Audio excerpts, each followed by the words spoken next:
This is the original esport racing game. This is iRacing.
Hello everybody and welcome to round 9 of the Major Series here at Circuit de Spa-Francorchamps, the home of the Major Series Spa 2.4. Welcome along to RaceSpot TV's coverage, bringing you all the action from this race. I am Paul Smith. I'm just here to introduce the stream and to act as a go-between. Special comments as well from myself throughout this race. But your commentary team is Cam Walsh and Justin Prince. And before we get into this race, with just a few minutes of practice remaining, let's just quickly run you through your championship standings. Christian Challoner leading the championship by he's got 2,685 points ahead of Matthias Magnussen. Gabriel Ruse in third place ahead of Jan Valverde. Joshua Wolf in fifth ahead of Kurt Kroll in sixth. Marcus Niskanen seventh place with Travis Henderson eighth. Ulysses Pekulis is, I've got that completely wrong, but he's only 1 point behind Travis in ninth place, with Eric Mickey rounding up your top 10. And, well, these drivers, they've got a challenge on their hands here today. It is a special track and conditions are absolutely ideal for this race. 18 degrees Celsius air temperature, 65 degrees Fahrenheit. For all of you on the other side of the pond, track temperature just 1 degree higher, both in Celsius and Fahrenheit. Clear skies here with not the strongest of winds here today. And, well, it's a delight for me to say that I will now be able to hand over to the commentary team here. And that is, of course, Justin Prince and Cam Walsh.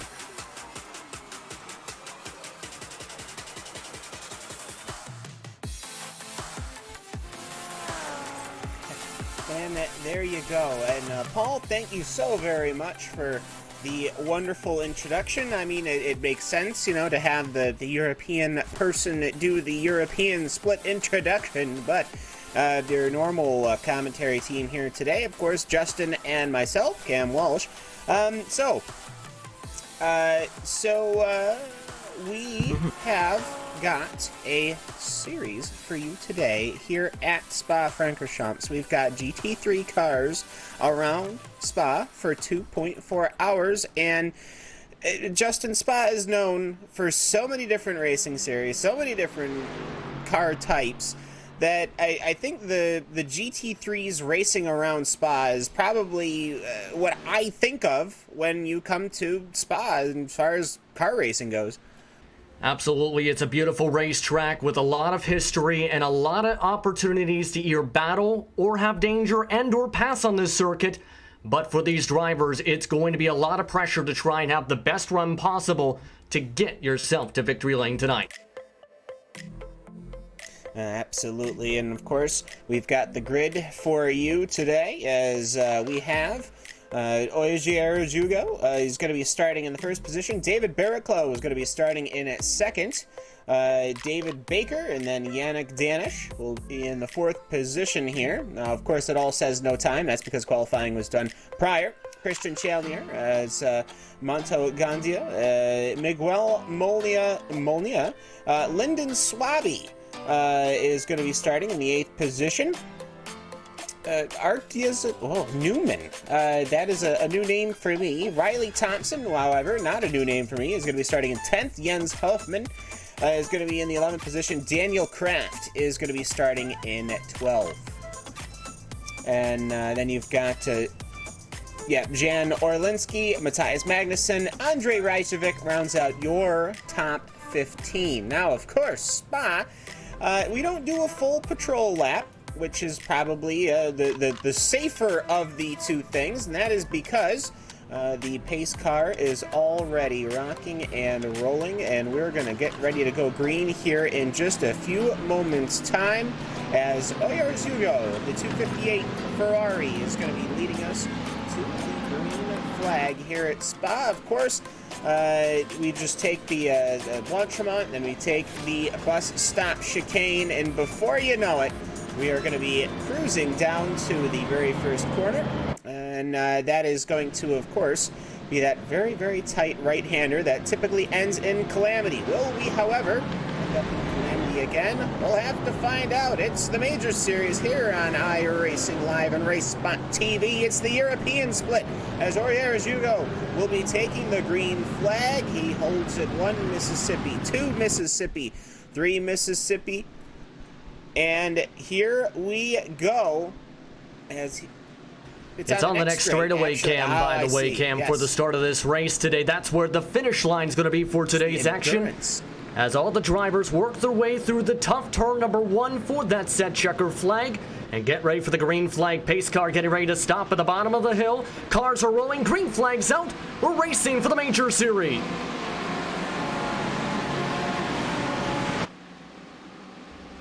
And a good clean start for the drivers at the front of the field as they work their way up the hills, up towards Orange, and head their way up the racetrack.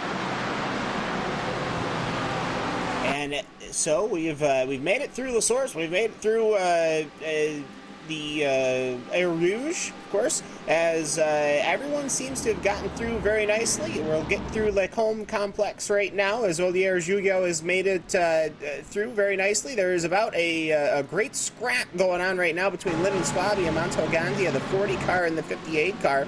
As Lyndon Swaby was trying to force his way through here. Now, Justin, it's always going to be a bit of a trouble when it comes to these GT3 cars, that all of these cars are balanced together. So what it's going to end up happening is that all of these cars, we're going to expect to see basically pack racing here at Spa for pretty much the next of the entirety of the race. There really isn't going to be a separation as we would normally see with sports cars or anything like that. This truly is going to be a pack event at Spa. Yes, indeed, but take a look at this replay here. This is involving some of the traffic where Travis Henderson was on the circuit. And you're going to see a bit of congestion as he ends up hitting the rumble strips and ends up getting contact from behind that lifts him off the racetrack. Bad luck for the Grizzly Motorsports machine. That it is, but that could have been so much worse. That is actually about as nice as you could have an incident there, because otherwise that could have included 20, 30 cars. So we do have, however, a 47 car grid. So there'll be lots of action to go through today as our very first lap ticks off. As Oyarzugo is able to take the first lap, no problems there. David Barraclough, I think, is doing the smart thing, and I think he's just going to sit behind for a while as they head up towards Eau Rouge one more time. So we have got a small breakaway with Oyarzugo and David Barraclough. Then you've got David Baker and Yannick Danish, and then Christian Chalnier. Now, we've got quite a few different manufacturers here. We've got the Ferrari, it's Ferrari, Mercedes, Audi, as Yannick Danish pulls to the outside of David Baker, which is not how you would normally expect to overtake at Lacombe, but he is able to get it done after losing the rears The 270 car is able to get that position and move up 1+. But you've got the Ferrari, you've got the Mercedes, you've got the Audi, you've got the BMW. It is just the GT3 racing. It might have taken a bit of a second fiddle to the GTE series, Justin, but it is still a beloved series here on the iRacing service. Yes, indeed, and there's a lot of drivers who utilize these kind of classes, a lot of the major drivers and big-time drivers on top of that. It's a fun car to drive and also a challenging one at the same time, where if you make mistakes, you end up potentially sliding. You potentially can lock on the brakes. You can potentially get loose on the corners if you touch a bit of grass too much or end up hitting the bumps too wrong. It kind of is that car that you have to finesse that a lot of drivers like in terms of difficulty and excitement and enjoyment. Yeah, they are a fantastic car to drive, no matter which one you're driving, though, of course, you will end up having your favorites. I don't think there's any Fords out there today, unfortunately, but I guess that makes sense, seeing is that the Ford GT3 car is almost, I think, over a decade-year old. Somebody's off the track right now. That is Chris Wood, the 845 car. I think he might have had help with that, as the entirety of the field storms by him, as you can see here on the replay. He was working along the outside here, and he's sitting on the rumble strips there, and I wonder if that Audi tipped him. Yes, he did. And thankfully, everyone scattered to the left and the right, and that is another one of those incidents, Justin, where that could have been a lot worse than it was. Yeah, that could have potentially led to more damage, potentially suspension damage if he slid up into the racing line, but able to avoid significant amounts. However, he will lose a lot of track time as they work their way down the hillside before rushing back up once again. Yeah, and of course, these GT3 cars are going to be hitting about 165, I think, is what we're going to see. We're on the bumper right now of Matteo Gandia here, as he'll... Oh, and it looks like Arsenault went around in turn 1. Jean-Francois Arsenault is stopped in the middle of the racetrack. Yes, he is, at La Source. That is the number 50 Mercedes, and he actually got stopped right in there. And this is a bit of a, you can see right there, a Ferrari saying, hello, how you doing? As he had some help doing that, I think, as they were entering quarter number 1. It looked to me like there was a bit of a bottleneck between Sean Gardner, Stefan Wang, and I wonder if... Bram Berniers. Yeah, there you go. Yeah, take a look at this here. This is with Josef Pratt amongst all this as well, as we were just showing that, I believe. He was battling for position. As you can see, this was for 15th at the time, side by side, a decent passing zone. However, there's the chance that a driver can push up the curbs, do that, and slam you into the tire. Yeah, and he lost a lot. You can see there's some crabbing there. That car is going to need to come in and get its repair. Of course, here in the Major Series, you do have one fast repair, but to use that one fast repair 8 minutes into a race is not what you want to have happening. As also, just to clear up that incident at La Source, it was Sean Gardner, that 392 machine, that ended up tagging one of the I think it was a fellow Mercedes, and it just started an accordion, and ultimately it collected at that Mercedes. So we have David Barriclough. He's finally, I think, is getting to the point where he's going to have to make a decision whether he's going to want to have to pass for the lead, Justin, because he's been sitting comfortably behind Oyer, and I think that was a good reason. You know, you want to save fuel, but Yannick Danish is really wanting to get by, and David Baker and Christian Chalnier are certainly not going to let them just sit in each other's wheel tracks. Yeah, third on back is at least 4/10 quicker last time by, so that patience is going to eventually wear thin. You're seeing it a little bit now as Barriclough tries to dive for position and elects to check up, but Chalnier able to pass by David E. Baker behind them. Yeah, and Oyer, as somebody's turned around, this is a Mercedes, as it is. We'll get the replay for you. As it's Andre Reichevec, as that was, of course, the exit of the Air Rouge, and nobody else was collected there, so that is another lucky incident, I have to say.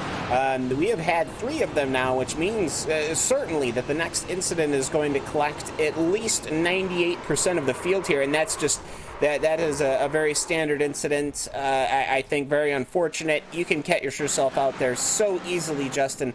You just take a little bit too much of the rumble strip. The car is just at its suspension max, and it just overloads it just enough to lose the rears and send you spinning into the wall. Yeah, and it shows where if you make that type of mistake, it can absolutely kill your entire race. It's hard to try and hold on to the suspension when it's bouncing off the ground. When you hit that kind of curve, it kind of overloads the tire or that certain part of the suspension. Ends up costing them there at that moment. But Barraclough's still in the claws now. Danish, though, is still within the draft and is still fairly quick. It's a little bit closer now than where he was before. And Chalnier, mind you, he's closing in faster than these guys behind him. Yeah, and it's good to see that this is a very mixed pack. It's Ferraris, Mercedes, and the Audi.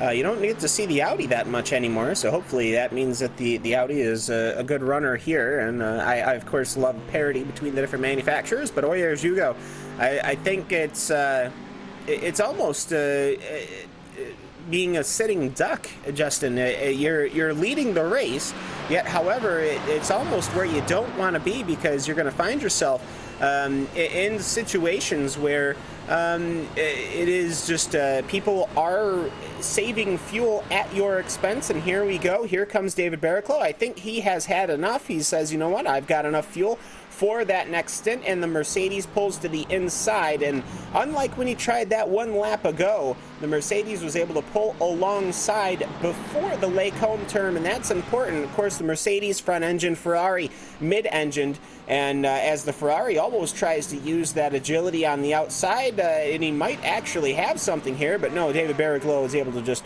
use the torque of that Mercedes to get them clear before they go through No Name. And I think the main reason that he pushed so hard there was Challenger is coming in fast behind them and is already on the back doorstep of Danish. Even if you're not on the fuel marker, you want to at least have a couple car buffer cushions to try and battle, because it's now on for second and third position behind him. Yeah, the entire group, as it were, is now together. So now it's Barraclough, Jugo, Danish, Chalnier, and David Baker is shadowing in that 06 Audi. I think he's just waiting to see if anything is able to go on. But David Barraclough, now your leader here. Of course, the Torque Freak Racing driver, and the number 555 is your leader. And I think Yannick Danish is going to really want to get to the inside. And there's one thing we have not really talked about here, Justin, and that is that we are approaching sunset here at Spa-Francorchamps, and I have a very slight feeling that we're going to be ending under the darkness here at Circuit Spa-Francorchamps. Yeah, right now we're looking strongly at that chance, and it's going to be curious to see how the drivers react to this course in the middle of the night and trying to make sure they remember the lines. It's about memorization at that point, and if you don't have your lines memorized, it could be a disastrous run, to say the least, for you. Yeah, and Spa is one of those circuits, as David Barraclough is getting pressure from Oyer Jugo, as Jugo, quite the opposite of what David wanted to do. As you can see, Jugo moves his Ferrari just strong to the inside before approaching Eau Rouge, and he is now right in position. He's going to try it on the outside. The Ferrari should have it. Of course, there's a difference of about 3 miles an hour between the two, and that is more than enough. And then under braking, the Ferrari is just able to throw its weight through, doesn't have to drag the nose at all. And so now it is back to Oyer Jugo leading, and I'm surprised. I think it's simply because Yannick Danish is there, Christian Chalnier is there, and they are putting pressure on these guys to really be fighting for positions here, because I think with another 2 hours of this race, another 2 hours and 10 minutes to go, it's not like you're going to be taking victory anytime soon, but it's just good to see that we have this battle up front. Oyer Jugo actually pushes wide, but he's able to gather that Ferrari back up, but that allows David Barraclough with the speed to maybe look to the inside. Now he'll think better of it, and I think that's a wise decision. And it looks like there's some trouble behind, though. This is Swabby. That's off the racetrack. Let's take a look at the replay for this, because he was in that battle we just showed for 6th, 7th on backwards. Going to be through the double gaunch, I believe. Loses control, slams hard, and that car is nearly killed. Yeah, that car is toast. I'm surprised he didn't just take the tow, but with Spa, it is a very long tow, so he's able to get it back to pit lane. All right, I guess he did have to take the tow because the car is sitting there in pit lane. But he will have that fast repair, but he's going to have a long road ahead of him as he's going to look to starting, well, basically from the very back. He's going to be a couple of laps down, but eventually there will certainly be more, as Spa always has a habit of claiming drivers. And so he'll find himself. If you're going to wreck, you might as well do it early and get that fast repair and back on track. Yeah, it still keeps you in a chance to gain points in the end of the day, but the thing is, it's going to take you out of contention of the race, right?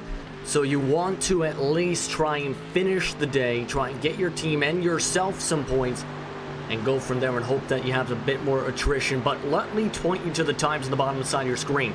The reason Barrel Code was 5/10 quicker last time was the draft from this section right here. Down the Camel Street was a difference to get him to the 2:15s. Everyone else was 2:16 or slower. That gives him back the lead. But look who also took advantage. Challenger able to take advantage to third spot. Yeah, so these Mercedes, they're just using their grunt just at the very end. When they have the draft, I think that it is just a bit superior as far as top end goes. But look at the Ferrari. It is just moving to the inside. He almost was able to get a nose in there, and that would have really compromised David's line through Pouan and all that, as the Ferrari is just dancing left and right, really trying to heckle and harass the 555 car. And these guys are acting like there's maybe 6-7 minutes left in this race. It's making it so we have to keep focusing on the lead of the race, which is normally not. It's not a problem to have. It's just that there's another 40 some odd cars out there that are racing just as hard. But my goodness, Justin, I'm surprised to see how aggressive these guys are being. Oh, and hold on, it looks like something's going on in the middle of the pack, and it's a couple different cars in trouble. Gania, involved in this one. Yes, and so that is one Audi around, so let's see what has happened here, as it looks like he just loses the rear, which is a very standard thing for the Audi. And you know what? Did he rejoin and cause a bigger incident, or did he just have to sit there, is going to be the question. It looks like he's waiting to see if he can come through, and he pulls right out. And unfortunately, fortunately, everyone makes it through, but my goodness, that was a scary one. Yeah, that could have been a whole lot worse. Take a look at this again. These are the drivers that are just minding their own business, driving their own line, like Kaiser for Team Mad, and then all of a sudden, you have a car just come out in the middle of the racetrack. That's not going to make you happy. That's going to scare the living daylights out of you behind the wheel. And then, you just have to try and recompose. That was near disaster for multiple drivers.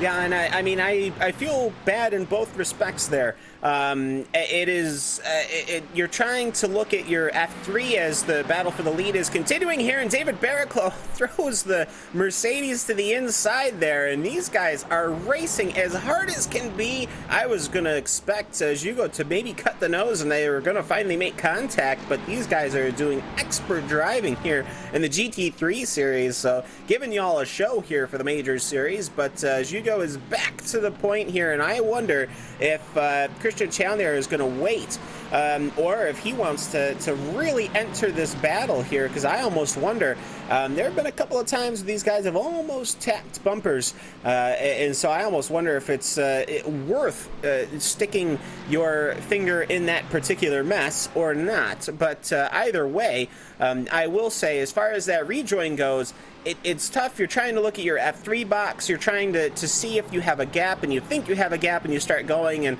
once you realize you have pooched it, I guess is the professional term, it's hard because you have to keep going, because we all know with the racing cars, predictability is the best way to do things. If you're starting and stopping, nobody can react. Somebody's off. That's Matthew Brunn of the CQR Club. Let's see, did he have a hand in that one? as this is another Audi. Nope, that's a very standard Audi incident. The rears are very sensitive, and I think almost with the changing track, as we've got side-by-side racing all throughout here.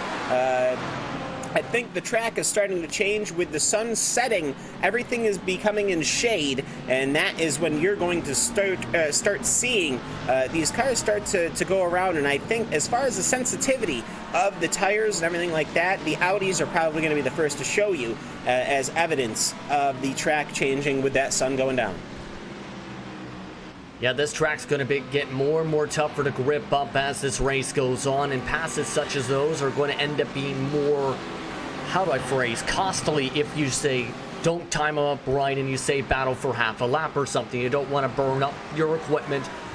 Right now the track temp, mind you, is 67 degrees Fahrenheit in sim right now, but they also have a strong wind that's kind of a crosswind down the Chemo Straight.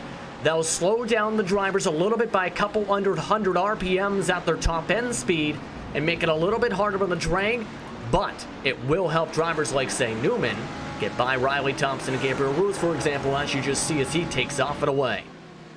Yeah, and it's good to see that we were able to look around for other cars on track, as I will say, Newman is able to get to the point of this group here, and as far as lap times go, that last lap wasn't as quick, but overall though, Newman has been able to really start to get on through here, where he has just been handling with the traffic, and now he is going to maybe see if he can break away and see if he can get onto the rear of Jens Holman and see if he can connect with that other group. Yeah, it's going to take a big time amount of gap to close up. The distance between the 7th on back group, let's say, just to Molina, who's been running on his own for most of this run, is still more than 2 seconds. It's going to take some effort to try and catch up. And then on top of that, it's another 6+ seconds to where Molina's out of the racetrack. That's how much the leaders have pulled away. It's a difference between them right now, about 4 or 5 tenths a lap gained in the high 215s to low 216s. Yeah, and we do have live timing, by the way. Oh, trouble Riley Thompson. Thompson's around, and I think Riley Thompson is one of the championship, not point contenders, but he's right on up there as they go side by side. They beat and bang, and that is not a corner that you want to go beating and banging in, as it was Riley Thompson, and I didn't see what the other... I think it was Gabriel Ruth. They were going back and forth a little bit on the lap, if I looked at the story correctly. Yeah, they were going side by side, working their way down the straight towards the chicane, just tap doors. Thompson got the worst of it. Ruth was able to save it and just lose one spot with some slight damage, but obviously Thompson's not going to be happy in the TDR machine.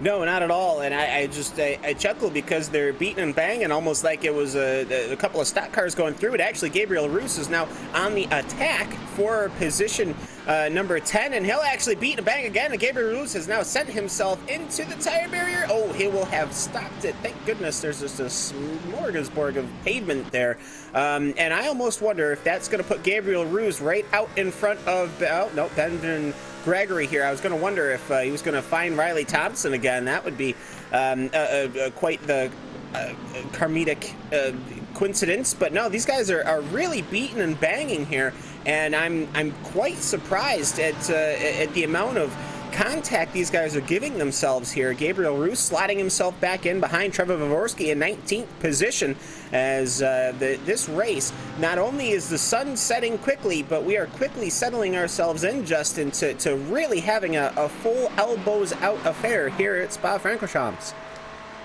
And kind of not the race I was expecting today to see so many incidents of contact to say already. But again, as you were trying to say, if you want to follow at home, you can go to racespot.tv/timing to see where your favorite team and or driver is on the racetrack, to see how they're doing, see their pit cycles, and more so tonight. But it's going to be crucial to follow along with that, because there's only an estimated 54 laps to go as we race into this nighttime. the strategy's gonna get very interesting, I think, for this race as this event goes on here, and as a lot of the drivers say in this top 5 end up getting stuck in this line with nowhere to go. Once the pit cycle happens, a lot of these guys might try and undercut or overcut to get away from one another.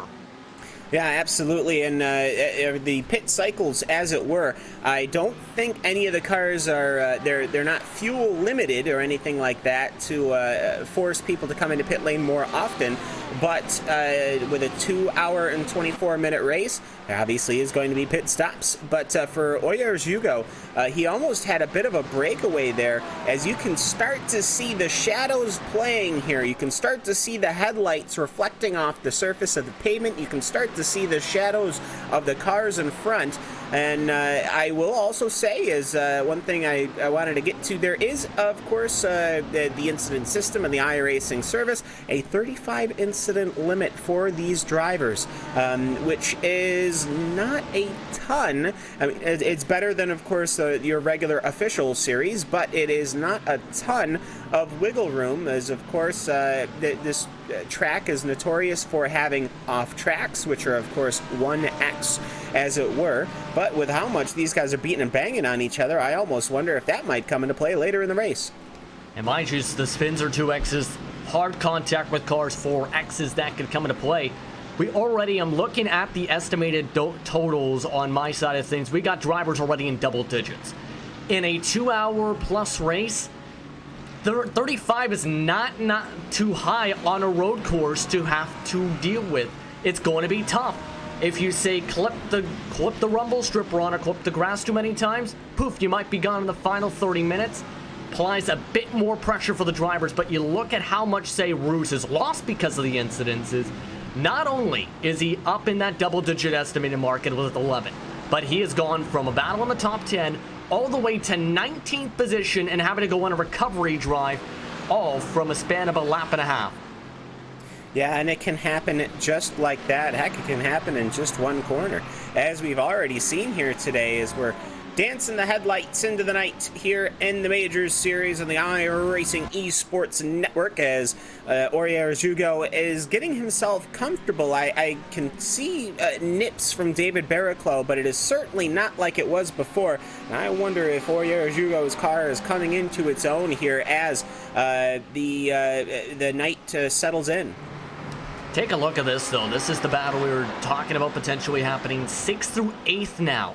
And the gap is closed now between Orinsky, Holman, and Molina amongst this group.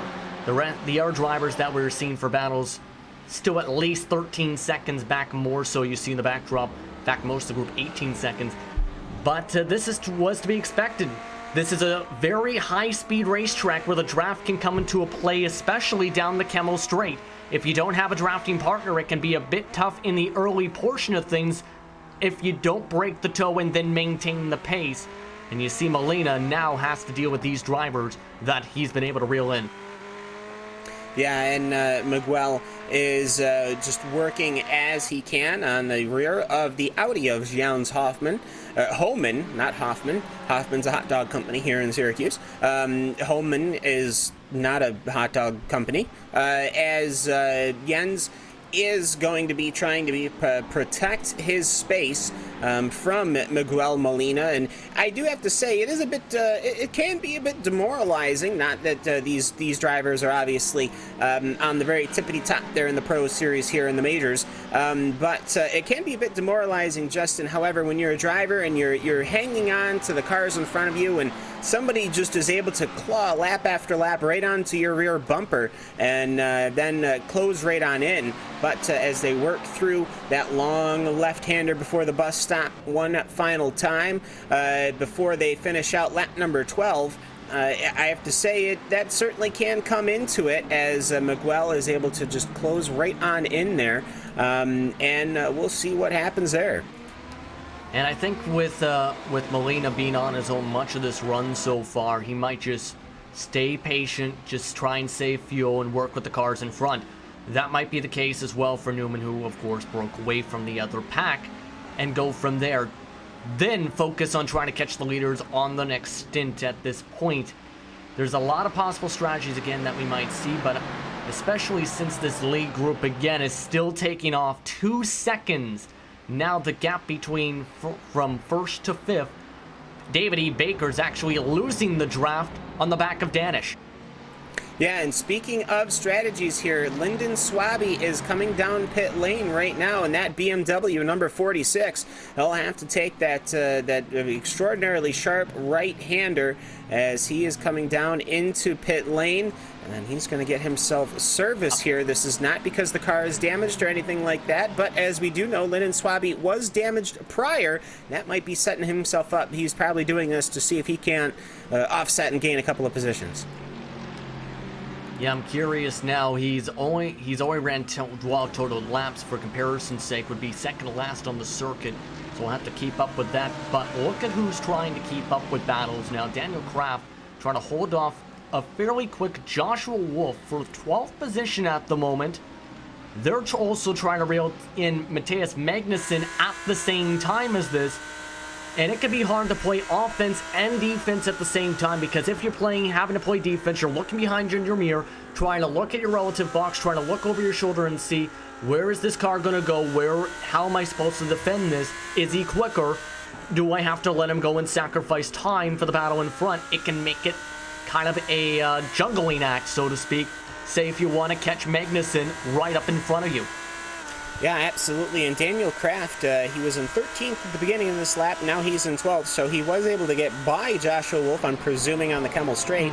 But he is trying to see if he can close right on in on Matthias Magnussen. It's a pair of Audis, but that's not going to help you, as Daniel Kraft is going to lose it through Blanchimont, and that is going to allow Joshua Wolf to slot right back in, and that can also be just so infuriating. You've managed to make the pass, you've built yourself a little bit of a gap as Joshua Wolf starts losing his rears too. These cars are starting to slide all over the track, but it is quite demoralizing. But you know what? I have a feeling Daniel Kraft's going to get right back in that saddle, and I won't be surprised if that Audi pulls alongside the BMW of Joshua Wolf once they get through Air Rouge. And it looks like Riley Thompson went off the racetrack yet again, all the way to 27th now. And this is why you see him clip the grass on the left side tires, not able to get the brakes when you don't have traction underneath, and it sends him into the fence, damages his right side, and it takes him a few seconds to get on top of the racetrack once more, so that loses him at least 4, 5, 6, 7 spots. Yeah, certainly, and here comes Daniel Kraft late on the outside of Joshua Wolf. The 476 car is going to slot right on in there, but Joshua Wolf is not going to let that stand. He was almost going to look to see if he could take the outside of the end of the Lake Home Complex, and Joshua Wolf, of course, flashing his headlights, which, as all professional racing people on the iRacing service know, as soon as somebody flashes their lights, you are supposed to pull over, stop the car, and roll out the red carpet so they can go by. Of course, that is what the flashing headlights is supposed to mean. But shockingly, Daniel has not done that, and he has continued racing. That's a unique perspective there from Daniel Kraft. I suppose somebody's off. The 255 of Newman is off, and this is actually one of the front-running cars. And he was closing in fast on the back end of Molina, but I think he just carried too much speed and just lost the back end. Tried to carry it a little bit too much, maybe higher gear, spins him around, loses him all the spots he was just working for. Back to 15th goes Newman. And as we are seeing, these Audis are being extraordinarily sensitive here, and it's only more sensitive as time goes on, as Newman was able to rejoin, actually pretty much right behind the battle I was sarcastically pointing out. But as far as the stability of the race goes, it is still Oyer Jugo in the lead of the race, with David Barraclough in second, Christian Chalner in third, Yannick Danish in fourth position, and David Baker in fifth. And there's actually a pretty significant gap of almost 10 seconds between David Baker and Jan Orlinski, a Ferrari, the 922, running in the sixth position. Then you've got Jens Holman, and then you've got Miguel Molina, and then Peter Korolainen, and then Matthias Magnussen rounding out that top 10. As Matt Bunn is stopped on the racing track. I almost wonder if something hasn't stricken that car and he had to take the tow. Yeah, I'm trying to look back at this. I noticed this. He was towards the back of the field. This is, if you go back a few corners, it would be during one of the right-handers where he ends up losing traction of the race car through the downhill section, spins out the race car, and then has to go off the racetrack. In the process, though, slams his headlight into the fence. And that eventually leads to this, having to pull off the racetrack about 10-15 seconds later. And you see that incident now on your screen, what I'm referring to, what I think just led to essentially him putting the car into the garage area and ending his night. I almost wonder if something hardware-wise he'd been trying to deal with, and unfortunately it just finally caught him out. There you go. There's yet another just loss of the control there.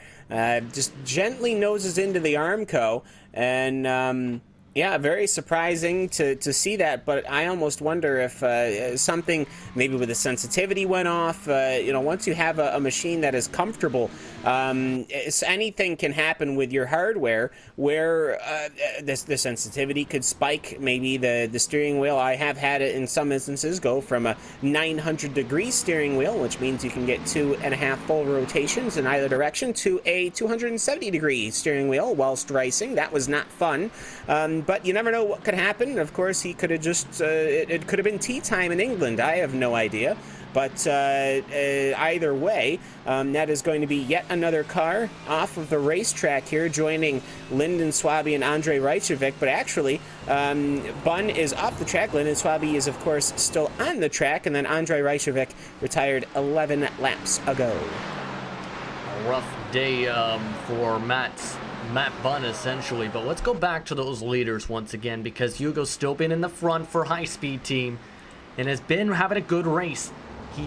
He's not really had to play defense too much in the past 5 laps or so, as Barrichello has just about evened out even with the draft, as some of the tire wear is coming to effect, and the fuel situation also steps into the picture.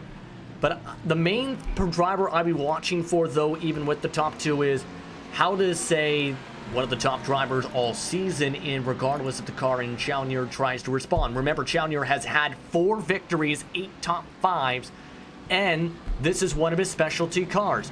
He might be just waiting behind, saving fuel, running a couple tenths slower to try and get a little bit of an advantage and be able to potentially then pull on away with the potential strategy difference once he gets clean air. Yeah, most certainly. He could be trying to see if he could get a faster pit stop. Obviously, with them spending less time in fueling is going to be it. I don't think anyone's going to change tires over the course of this race. But you never know. I wouldn't be surprised if everyone finishes on the tire that they have started with. What I am a little surprised in is that the assault from David Barrichello has kind of fizzled out. It's almost half a second between him and Oyer-Jugo, and I think that a pretty significant portion of that has been the declining sunlight here at Circuit de Spa-Francorchamps, and it might just be that the nighttime setting might be a little bit more set up for Oyer-Jugo compared to the Mercedes. And actually, as I say that, David Barrichello pulls to the inside. I almost thought it was a feint, but no, it is not. David Barrichello wants that position. He pushes Oyer-Jugo wide, but nothing comes of it. Yeah, and that's one of the better passing zones on the racetrack, especially in open-wheel race cars. I don't blame him for trying to go for that. Had a bit of a run. He left the opening. The thing is, though, Jugo just was able to pinch him on down and have him have to lift out and lose all his momentum and check up to avoid the contact. The problem is, though, he knows that he wants it. He's going to play defense down this Camel Straight. That he is, and I almost wonder if that means, and I think that just kind of confirmed it, it has gotten to the point there was parity entering corners at the beginning of this race, and now it is the Ferrari is able to really get a good acceleration off of the corners, which means that for David Barrichello, he is having to depend on that Mercedes late braking to get the attacking positions. You could just see in a couple of these fast corners, the cars showing their differences, their uniqueness of the manufacturers, as Oyer-Jugo is able to pull away. I think there's a bit more acceleration, a little bit more pep as it were, for the Ferrari compared to that Mercedes as the sun is setting. And for David Barrichello, he is just going to have to depend on those massive front brakes on the Mercedes to help close the distance and do exactly what he did at turn number 1 and trying to make the pass. And mind you, people might be wondering, aren't they going to use a lot of fuel trying to battle like this? The main thing is usually the fuel lasts on the hour. The thing is, though, this is one of the largest tracks on the service, 4+ miles, so they're gigantic laps. So it might force drivers to go a little bit earlier than that, maybe, potentially, knowing the lap time is already more than 2 minutes each time around. That can affect a little bit of when these drivers might go in. It's still, say, about 20 minutes until I think we start seeing the drivers think about going down the pit lane with 90 minutes to go.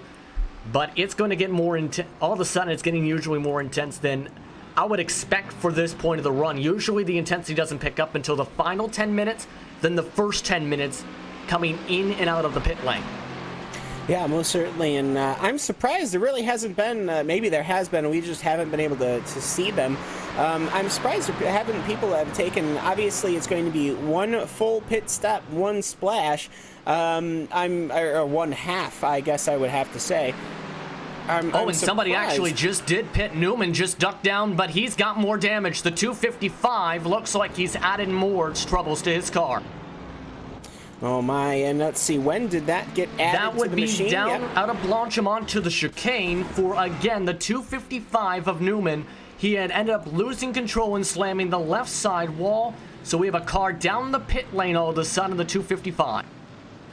Yeah, and he lost that front end, or he lost the car just jumped almost. He caught it, but then the car just continued to go out of control. Here's the replay as, well, this is actually about 30 seconds before that.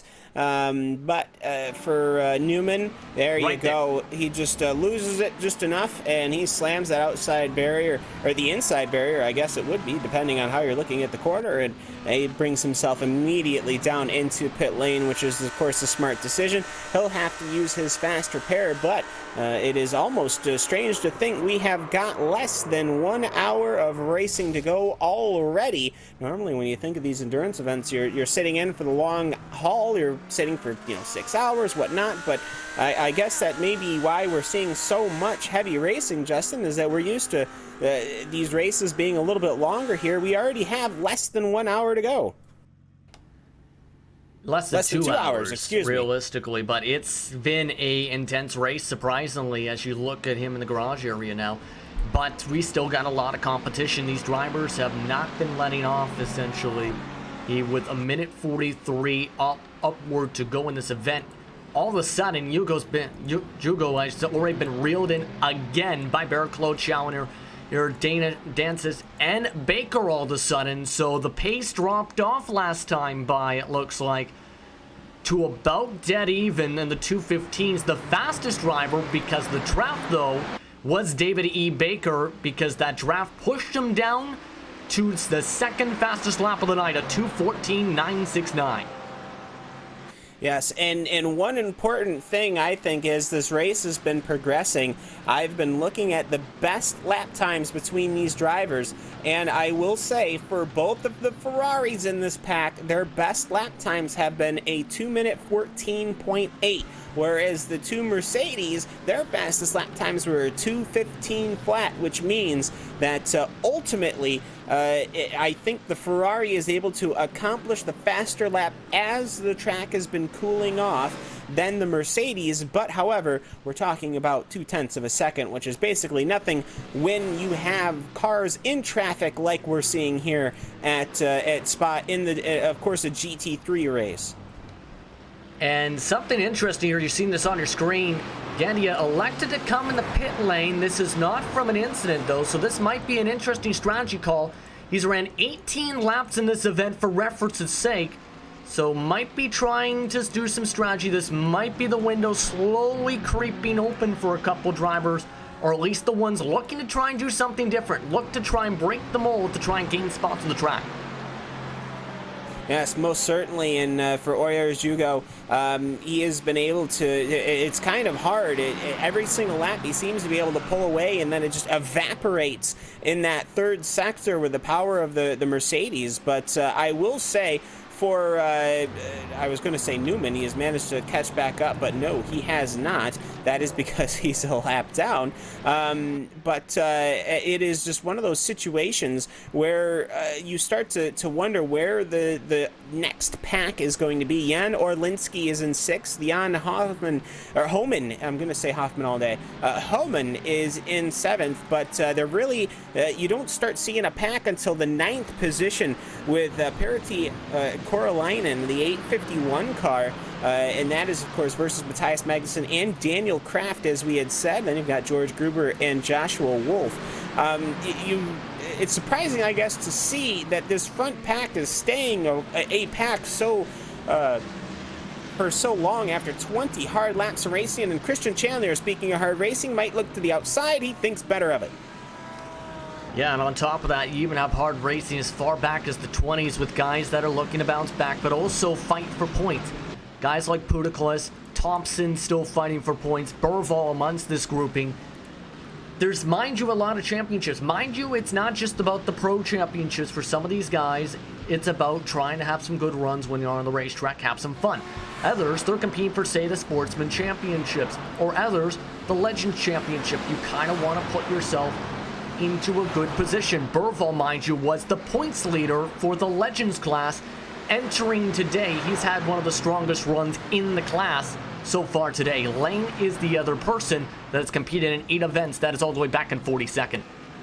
Yeah, most certainly. And I mean, that is kind of the thing with the Major Series, is it's so many different cars, so many different types of racing tracks. And I mean, Justin, we've been covering it basically all season long. It has just been a massive challenge. But for some of these drivers, they have been racing GT3 cars since the very beginning. I mean, I've been here on the iRacing service since before GT3 cars, but not by that much, because back in 2012, that is when the first GT3, the McLaren, which is not here, that McLaren GT3 car came out, and since then they've just been adding GT3 car after GT3 car, which has been fantastic.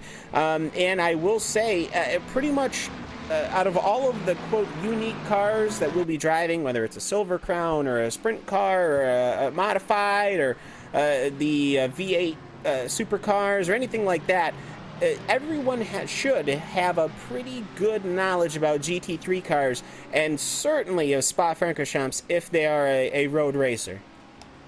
Yeah, it's a car that you have to essentially use a lot, especially, say, if you want to get up towards the higher echelons, towards the professional series in some cases.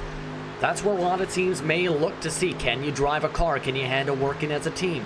Can you handle these tough kind of racetracks without getting a lot of incident points and dragging down, say, your safety rating? You don't want to have to do that. You don't want to end up being a crashmobile, so to speak, and then not showing your talent that way.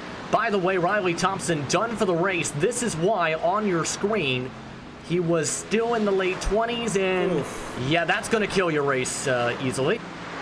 Yeah, and I think that's what you see there with the car was I think he hit the incident limit because Riley has been having so many issues over the course of the day. I wouldn't be surprised if he hit that incident limit, and Riley Thompson going from what was I think the top, I think maybe 18th, 19th, and he's just going to drop all the way back down because he is done as far as the day goes, which is just another thing that these drivers are going to have to keep track of. They're racing hard. However, you got to keep that in mind. Yeah, that was honestly, I think, an out F4 with the situation. It's been a up and down campaign. He's in the top 20 in points in the Majors European split so far. But there's been a lot of races where he's had speed that ended up crashing near the early stages or near the end of an event. He's just not had the luck completely on his side on the campaign so far. Which certainly does happen. I mean, it's Riley is an extraordinarily quick driver, and I think what ended up happening, I'm now that I'm thinking about it, when he went beating and banging with, I think, Gabriel Roos, I wouldn't be surprised if he got multiple 4Xs, which is, of course, the biggest you can have for a car versus car incident. And I think whilst it wasn't a superb amount of contact or anything like that, if that's what was ruled, that really kind of corners you, as it were, if you're constantly making off-track mistakes, which certainly can happen here at Spa. It is a fairly strict circuit as far as the track boundaries. As I see headlights for the second position, and Christian Chalnier wants the outside, and the car of David Barriclough is not going to yield. He's got the better line through Les Cônes. He is going to take it, and Christian Chalnier does have to yield back down to the third position, which I almost would say would be infuriating. But however, I will say David Barriclough, that car, he is really hustling it to the point where those rears are starting to go, so it wouldn't be too long. I won't be surprised if in too long we don't see that blue Christian Chalnier machine ahead of David Barriclough in that Torque Freak Racing machine. We've already seen Burval just duck in ahead of them, about a half a lap ahead. So there are drivers slowly creeping their way in. But yeah, you're right, the grip is going to start going off and away. These cars are going to get more slippery. Yes, the times have picked up. They've actually dropped a full second despite the wear on these cars, or some tires. But it's going to get more and more slicker and slicker. Heck, I wouldn't even be surprised to see, say, drivers, some of them may think, oh, I might have the chance to double stint if the possibility is there. Triple stint is out of the realm, I have to say, though. Yes, and I think double stinting is a fairly common thing with the GT3 cars, because unlike we're not doing an IMSA pit stop where you can change your tires and fuel at the same time, this is, of course, it is I think one tire at a time, or I think it's one side at a time. It escapes me, but however, yeah, so it's two at a time. It is the fueling and the tire changing are separate. So I think everyone's going to double stint the first pit stop. Then they'll have to come in on that second pit stop and get fresh tires for the end of the race. But David Barriclough pushing just a bit wide, as that allows Chalnier to close it on in as they go up Air Rouge one more time here on lap number 23.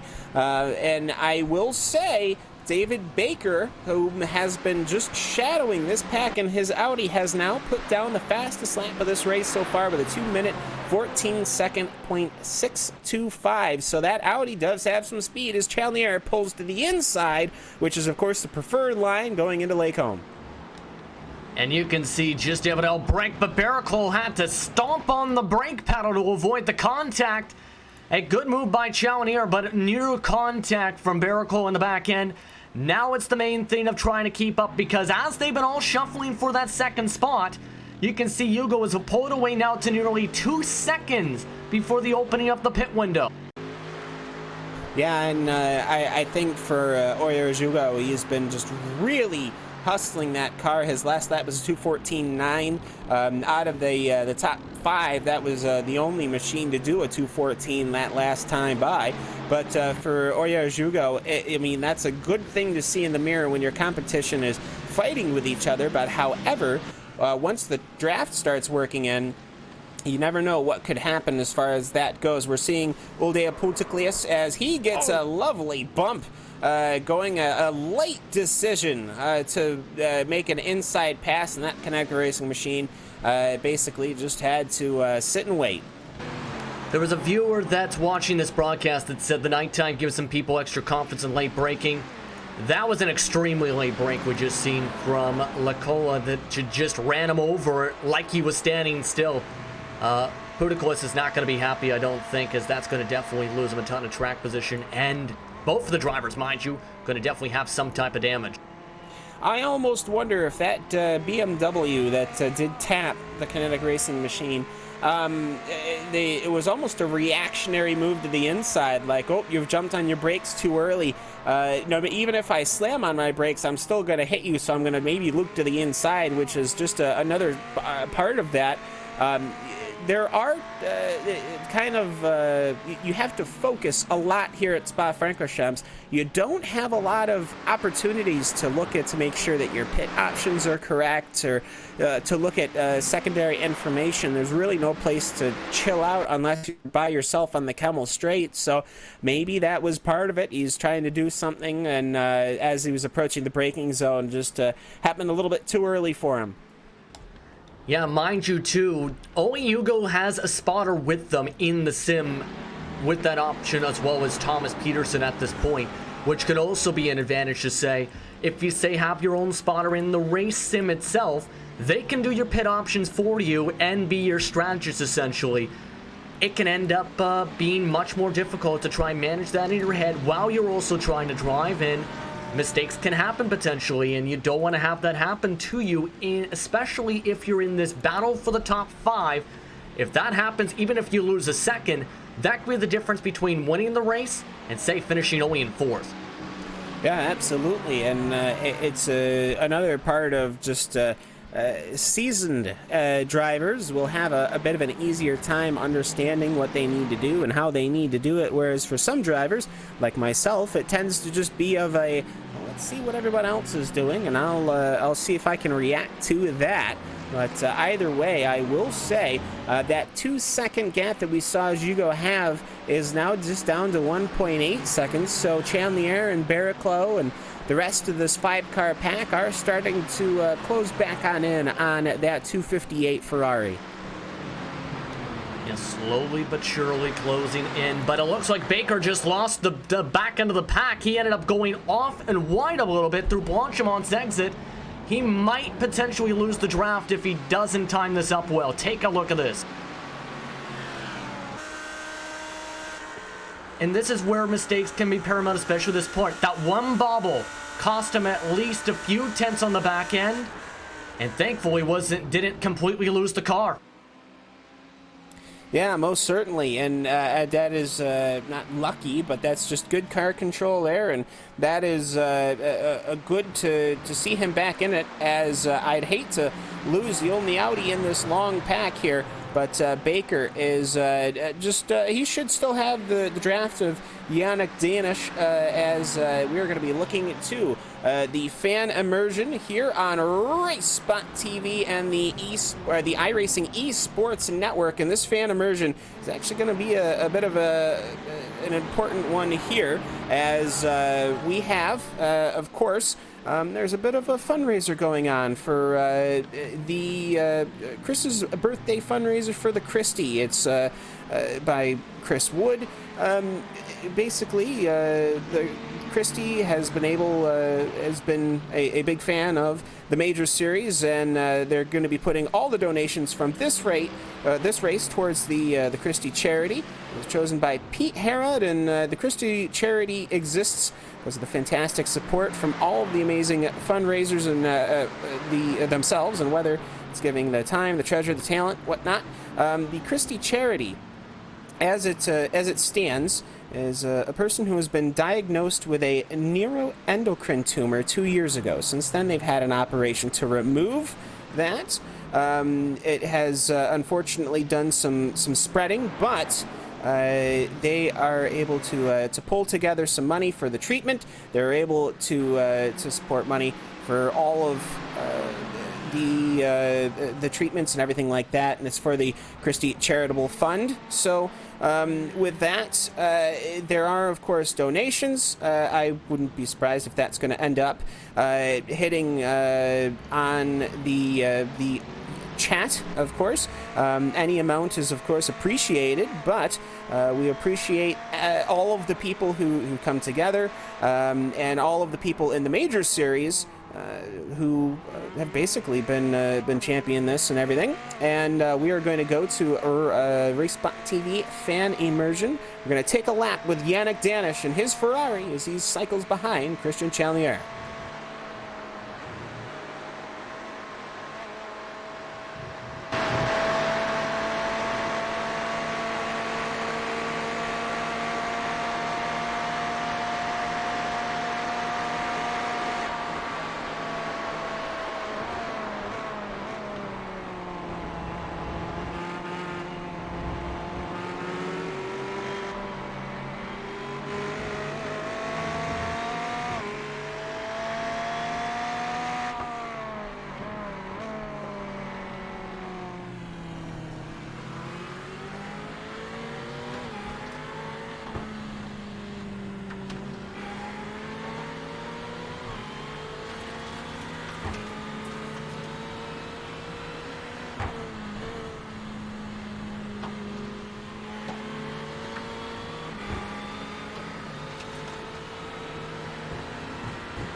Welcome back, everyone, to RaceSpot TV and the iRacing Esport Network's coverage of the Major Series European Racing. Justin Prince alongside Cam Walsh.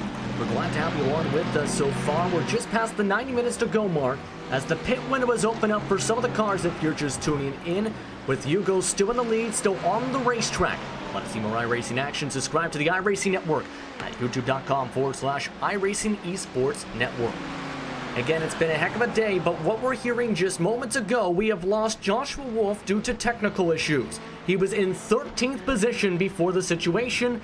We've also seen the pit window open up, including Hugo diving to the lane just now. Yes, most certainly, and Oyer is pulling into the pit lane right now as he'll get his service done, and that basically means everyone else is coming in as David Barraclough follows. Christian Chalnier will follow. Jan Orlinski will come in, but I will say David Baker and Yannick Danish have not. So the Ferrari of Yannick Danish and the Audi of David Baker are staying out at least one more lap.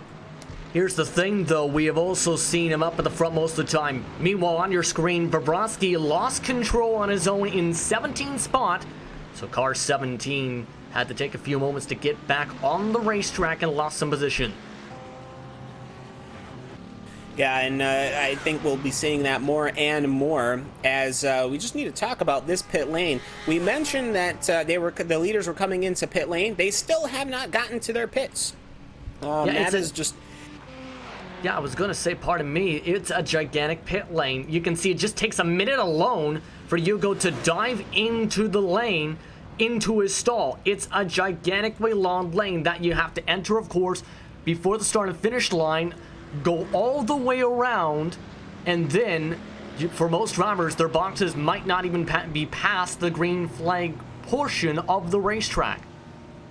Yeah, most certainly is. I can also, as we're holding on this camera angle, shout out to the guy in the sleeveless T-shirt that's got the iRacing logo on it. That is a look. But meanwhile, it doesn't appear that any of these cars are taking tires. I have not seen the jack stand. Actually, there you go. As I said that, everyone's jack stands are going up, which is surprising to me. I would have figured that they would have taken tires that next stint unless they're making tire pressure adjustments to go into the night. That certainly could be part of it, as everyone's tire stands are up. Oyer Hugo is looking to maybe get away first. You'll see Stefan Wang.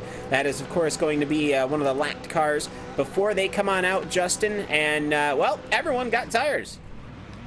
Yeah, and everyone's off the jacks and away they go. Hugo still having Barraclough with them, along with Chalnier.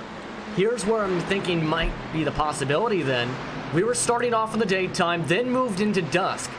This might open up the strategy potentially for some of these drivers to then double stint on the final run. Do you think that might be the case now? Yeah, that might be it. The tire longevity may be longer over the night, as Victor Rivero wanted to almost get by Christian Chalnier, as tons of cars are coming into pit lane now. It's a very busy pit lane, and it can also almost be too busy in some ways. They have to navigate that turn number 1 corner, which means you do have to actually slow down. You cannot take that at 37 miles an hour, which is, of course, pit lane speed limit, as Andrea Lecola is leading this group in here. Yannick Danish, who was, of course, taken over the lead from 4th position, now coming into pit, and we'll see, does that one extra lap out, if that will pay off, Justin? I'm curious about that too. The thing is, though, remember, the drivers that are right pit in part of the lead group are already either caught up to 1 hour or having to deal with traffic. Danish right now, he had to deal with, of course, the driver in front of him down the pit lane, so it's going to be curious to see the difference right now between where these drivers are in their stalls and where everyone else came in pit. Right now, the rest of the leaders are coming down towards Blanchimont, down that direction right this moment. And mind you, the pit stop time for the drivers, including the lane, for a majority of the teams, 2 minutes, 11 seconds. Here's the track map on the bottom side of your screen. Off the jacks goes Danish, still having to fill up the car for the next little bit, while Hugo leads the next group. He'll come across the start and finish line right now, an estimated 36 laps to go and pass by more cars pitting. But Right now, the time for Danish still going to have to deal with an hour 10 seconds inside the stall, while Hugo going to have a jumping start in terms of the speed, more than 120 plus miles an hour. Off the jacks goes Danish. It's going to be close. I think he might barely get side by side or in the mix of the lead group. He'll at least get the draft. So that means that really a net gain of nothing, but he actually did come out ahead of Christian Chalmier. So Christian Chalmier, though, able to use the overspeed, which means that despite coming in one lap later, he has gained literally nothing. But you know what? That's not a bad thing, though, Justin. It's good to know how that works, but I am curious to see what's going to happen with David Baker, because David stayed out an extra lap. He has continued, which means that he is certainly going to be coming down into pit lane this time by. But I believe you're right. Pit. Did he? No, yes, 19 seconds. He ended up trying the different strategy. Yeah, I'm taking a look at this to double check, but yes, 19 seconds was the time for Baker inside the stalls when everyone else was electing to come down to pit. So he tried something different to gain some track position and this big time advantage on the racetrack. Take a look at the bottom side. Yeah, he just took fuel. Okay, because I was looking at the previous laps to try to determine that. His last lap was a 2:21, but of course, with the start-finish line being so close to pit entry, it actually kind of, it can hide it, and he was on his out lap. So yes, 3 minutes 17 was his total stop for him, whereas Yannick Danish was a 2:20 on that, and then he'll have his out lap coming up, and you'll see a very significant difference between that. So David Baker now, I guess he has full clean air for now, because over the course of this hour and 6 minutes of racing, Justin, everyone is closed in now, and David Baker is going to have to contend with lap traffic. If we have a track map thing we can pop up or whatnot. I'm not sure if Paul is eloquently equipped with that, but you will see if you looked at the track map, all of the dots everywhere over the entire track. There's a car on every corner right now, and that's impressive when you got a 4 and 3/5 mile track. Yeah, that's a gigantic amount of cars you're seeing zoom around on that track map. By the way, we're hearing the strategy might be a short fill for Baker, then with the no tires, then have to pit. So this is going to be a gamble and a half. The distance between first and second, 44 seconds. Now this is where, how is this going to work out for the long game, for essentially the second stops for these teams? Because you got drivers on fresher tires. We're waiting for Baker to put in his first official time on a full stint to see the difference. But this might be the call of the race if he's able to make it stick. Most certainly, or even at the very least is able to insert him into the pack, because of course he was dangling onto the back of the pack. Now, he does have the fastest lap time out of the entire race with a 2:14.625, and that was quite a couple of laps ago. It was on lap 21. We're now currently on lap 30. But for David Baker, he is going to be taking the right and the left. And so we'll see here, is he able to continue on that 2:14 stints? Yeah, there's a 2:14.9, but I will say that is not as fast as Jugo's last lap, which was a 2:14.7 was his best lap. So if Jugo can put in fast laps, he might just get to that point. I mean, a 44-second is not enough, Justin. Here's the thing, though, when it comes to Baker. How the short film might work out, as the time is actually in the 2:15s, Cam. He's got a lighter car, Baker does. So it's going to put less stress on the tires. And on top of that, that's going to mean more speed in the car. It's something, say, drivers can do in real life and virtually with Formula 1 cars. They take out fuel. It can be sometimes the difference of up to a couple seconds in the long run where they're not allowed to refuel for the Formula 1 cars. Here's the time difference. Baker, 2:14.93, 3/10 slower was Hugo. The thing is, though, again, with Baker short fueling, he's going to be in a much different strategy where he might have to pit, say, in the next 20 or so minutes, give or take, and then we'll have to see how he does the strategy for there, and that's where it's going to be, is it going to actually hold? See, I'm just so curious to see. Normally, your short would be not the very first or the very.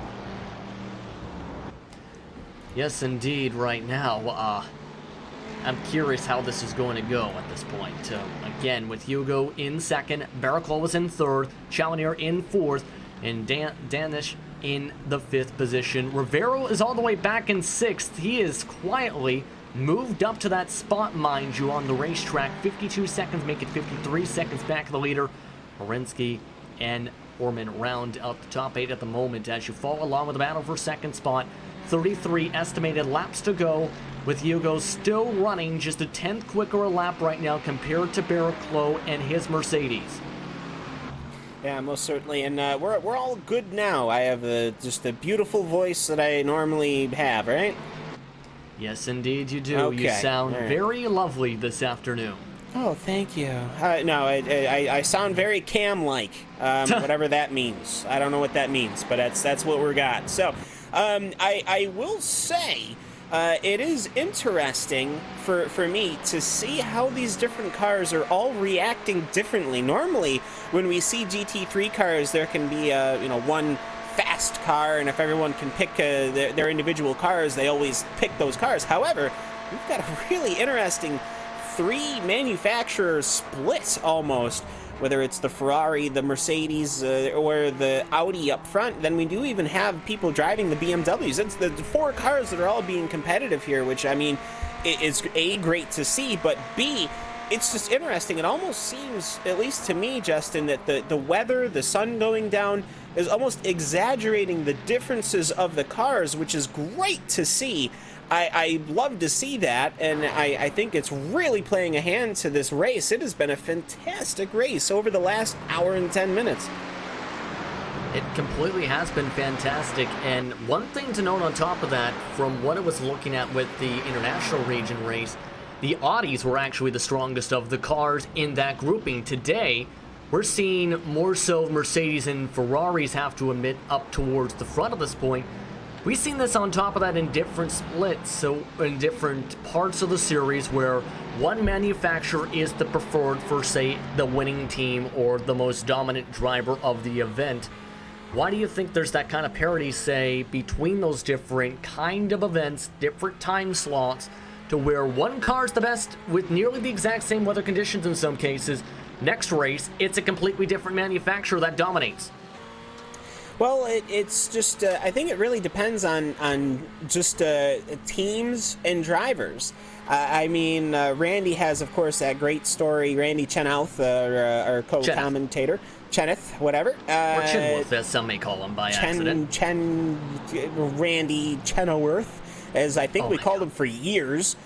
Before he finally one day corrected us. But when the GTE cars came out, it was the Ford and the Ferrari, and everyone wanted to drive the Ford, but they all ended up driving the Ferrari for the Le Mans race, just because as the 13 car is interrupted our thing here, is he has crashed at his Josep Prat, and you can actually take a good look at the front end of that Ferrari, because the what do we call that? Is that kind of the boot? The boot of the Ferrari has been removed.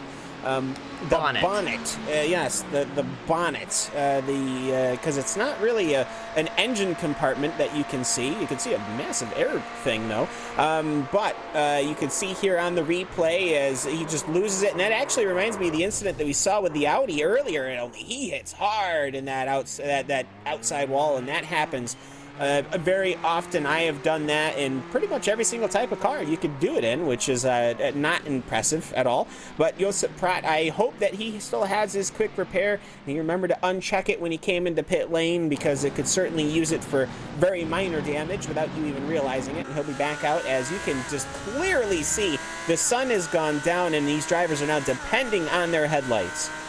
In-sim time now is 9:51 p.m. local time. You're on board for the 11 to 12 position battle, so yeah, the lights are on for the race cars as they work their way across the racetrack with an hour in 10 minutes to go. And have to say, though, with the driver we just seen with the replay, he was involved in some situations on the first lap, Pratt might be sitting there for a long while, unfortunately. He is now 39th position on the circuit. But it's still a long ways to go with a lot of the strategies coming into play. Hugo is starting to get the faster times again now compared to Baker. Well, battles such as the one for 11th, 12th, and 13th are slowly starting to simmer forward. Yeah, and Joseph has gotten out of that car. That can only mean that his fast repair is not there. So that is basically going to be day done, I think, for him. But for David Baker, he has got Cordell Cologne behind him. That is, of course, a lapped car, and he has passed quite a couple of lapped cars, I think, in this last little while here, as it was a 2:15.7. I think it was because he's been getting past this lap traffic. I think maybe you can only try to predict so much, but once you start getting into the back of the field here, you tend to get a couple of stragglers, and then you hit almost traffic. And that's going to be happening very soon, depending, because these GT3 cars that he's going to be lapping are running 217s. They're a couple of 216s, but mostly 217s, almost 2 seconds a lap. Is David Baker going faster? So what's going to end up happening is he's going to close up behind Uldis Putiklias, this 666 car, and he's going to go behind Shane Norton. And then after that, you've got Bram Reniers and John Roberts, and they're actually fighting for position. Bram Reniers and that number 8 machine was actually able to pull along the inside of the Boostad Motorsport machine of John Roberts, and he was able to get that position. But I will say, these cars are all going to be fighting each other, Justin, and you're not really going to have that wide open space that you were kind of hoping to get in order to do to really pull off this short fill strategy. Yeah, part of the reason he lost the 7/10 last lap, mind you, was the traffic itself. He was stuck behind the driver behind him for a third of the lap. Now the drivers, say, of Danish and Challenger, are about to reach more groupings of said traffic where there is a one driver that is slower down in the middle of an Arsenal and the rest of the group. Meanwhile, Orlinski had some trouble. Yeah, I was going to say, Jan Orlinski, I saw the car stopped on my track map there. I was wondering what has happened. That is the number 7 position car. He was chasing Victor Rivero, and he just ended up taking a little bit too much of the curb on the exit to Air Rouge. And that car, he almost saved it, but unfortunately crashed hard into the left side, which of course threw him to the right side, and he took a tow as quick as he could. I can't blame him for that. And now Jan Orlinski is going to be cycled way down before he has any chance to get back out on the track.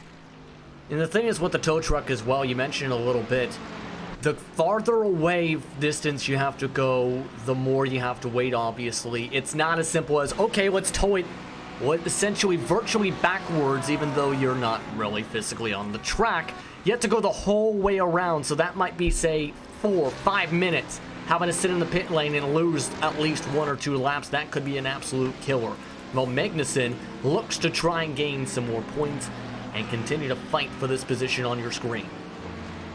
Yeah, most certainly, as that is Magnussen versus Koralainen, and this has kind of been a battle that has been brewing all race, as really this whole group has not really gotten away from each other, which is great for us, but can be so tiring and exhausting for these drivers over the course of a race. As Baker has now just set another fast lap. He almost hit the 213 bracket as Koralainen goes way too deep.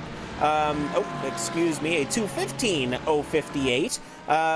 As Koralainen just really got too late into the bus stop, but he was able to recover and continue and keep his position here at Circuit de Spa-Francorchamps. But I think this battle for Koralainen and Magnussen is really starting to tip off here. Yeah, you're still looking the battle now from above. By the way, the reference to the time was 3/10 quicker compared to Hugo for David E. Baker once he got clear of the traffic. However, Baker eventually going to have to deal with some more. But the interesting thing again with the tow truck, and this is a story I think I've seen a video clip of this for Paul from Paul Smith. where the pit, if say your pit limiter gets stuck. I'm gonna have to break it because this is very much my story. Hello, everybody. Okay. Special comments from Paul Smith here, and yes, it was my teammate. I like throwing him under the bus. I won't mention his name, Russell Laidler, but he didn't have his pit limiter button set, so I pulled into the pits. We changed drivers. He pulls out the pits and can't turn off his pit limiter, and therefore does an 8.5-minute lap around here. Now, it would have been quicker to take the tow at that point. How long was the tow, you think? I think maximum it would have been about 4 minutes. So that is of course. It got us a lot of screen time, let's just say that. There you go. Yeah. Flashing lights, get the advertisers happy, you know. Or unhappy in some cases, maybe. Because they might be wondering, why is our car going 75 miles an hour off the pace? You know, stuff like that. It'd be faster if instead of a tow, they just hooked them up to like a trebuchet or something. And just launch them into the garage area. Yeah. Straight to the garage. Have a giant net on the top of the garage to catch the cars. And I was just going to say, because I do want to make a serious point here. I like what David Baker was trying to do with this strategy. It was a good option to try it. However, it has backfired on him massively because his last lap was a 2:15.8. Because he's getting caught up in that traffic, he's the first one reaching that traffic, so they're not used to having people coming through and putting laps on them. The next guys, because they're so far back, they're not hitting the same traffic yet, and therefore they're just cutting through no problems. They did a 1 second faster lap last time, did the 2:58. So it's not quite worked out for David, has this one. His only real chance, I would say, is if he tried and dared to try going without any tyres, but by the end of the race he would be a sitting duck. This is going to get very curious. Thank you very much, though, Paul, for the insight and for the additional points there with approaching an hour to go. But at this point, yeah, I agree with the traffic is absolutely losing him tons of time. He just had a 2:16 this time by after getting stuck behind Pudicus, I believe. Here's now, say, 4th and 5th position. Comparison's sake, they're still in the 2:14s, in very low 2:15s. Everyone, including the drivers in front. They haven't even reached a cluster of traffic. They probably won't even reach Cologne until potentially either the end of the race or not at all in terms of lap traffic. That is a major amount of significance on the drivers they're having to deal with, and more so. Here's the big thing, though. If you look in front of Hugo from his front end, you're going to notice a cluster of 3 drivers, Cam. That might be an actual problem, because that's 37th, 38th, 39th. It's going to be curious to see how they handle letting them on by when it's a 3-car battle for a position. Absolutely, and we got to remember, just because they are lap traffic doesn't mean that they are slow drivers. This is the pro split. There are numerous splits here in the Major Series because it is such a large series. These are the fast people. It's just these guys are just that much faster, so it's not that these guys are just colorful cars to pass as if you're playing pole position or something like that. No, these guys are racing for points, they're racing for positions, they're racing for prestige. They're not going to intentionally block anybody, but if inadvertently the car that's trying to lap you ends up losing a little bit of time, you're not going to lose any sleep over it because you're fighting for position 2. Now, I will say the fastest lap out of the 4 cars that had pit was Christian Chalnier with a 2:15 flat that last time by. And so we'll have to see here whether Chalnier is going to be able to come on in or not. And you can see that inside the yellow box on the bottom right side of your screen. If you want to keep that up with the timing and scoring yourself, you can go to racebot.tv/timing to keep up with the set action. But as you can see, and as my partner mentioned, more than 2 seconds gain in 2 laps, and it's going to potentially get even more tougher as this race goes on and the strategies open up. Now here's my question on top of that. Say, with what we have seen and how long we've seen Baker run, this was a pit stop around lap 28. There's already been nearly 10, he's now on his 10th lap of this stint. How long do you think he can go if he's short fueled? What do you think he might have done? I mean, I think this is a perfectly fine, it's still, the jury is still out, as it were, which, in European terms, I guess that would be like, we still don't know. Because there is another pit stop upcoming. This short fill, he could have had a very quick short fill, and we have seen in races where people need to take a splash, to people to take way more than a splash than they'll ever need, and that cost them. So could David, no, Paul, nobody outside of America knows what the jury is out. After all, we're the country with freedom and blah, blah, blah, blah. Anyways, so I'm just saying, it could be that these other drivers, when they come in for their splash, Justin, they have a chance to overfill or miscalculate, and David Baker could have gotten those correct, as we do see a Ferrari on pit road. That's Victor Rivero coming in from the 11th position. So he's opened up the pit window. You can make it from here if you top off, if you fuel up here. So I'm not surprised to see at least one driver try and fill it up to a full tank and go from here. Again, the longest stints were about 29, 30 laps. You're saying, sorry? No, I was just saying that's smart. I think that's smart. And the total that is being told, that if I'm double checking this with the team itself, by the way, for Baker, half fuel, so he would have to come in about 3 or 4 laps, give or take, if that is indeed correct, by the way, for reference's sake. So that might get curious for the strategy. The gap is 42 seconds now and closing from the battles you see on your screen. This is in the middle screen. In front is Challenger. Again, it's Dantas at the moment, following tire track to tire track, following behind.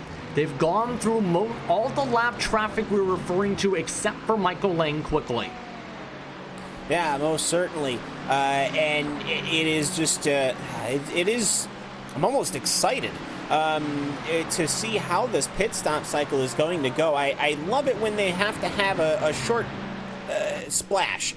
I wouldn't be surprised if we don't start seeing cars trickle in maybe in the next 2 laps to really start this pit cycle. The question is going to be, David is going to have to come in very soon. He has been out for a grand total of, if I can get the right tab, 10.4 laps currently. Now, he only took 19.3 seconds of fuel. Now, how does that equate and everything like that? Not sure. I'm not that smart.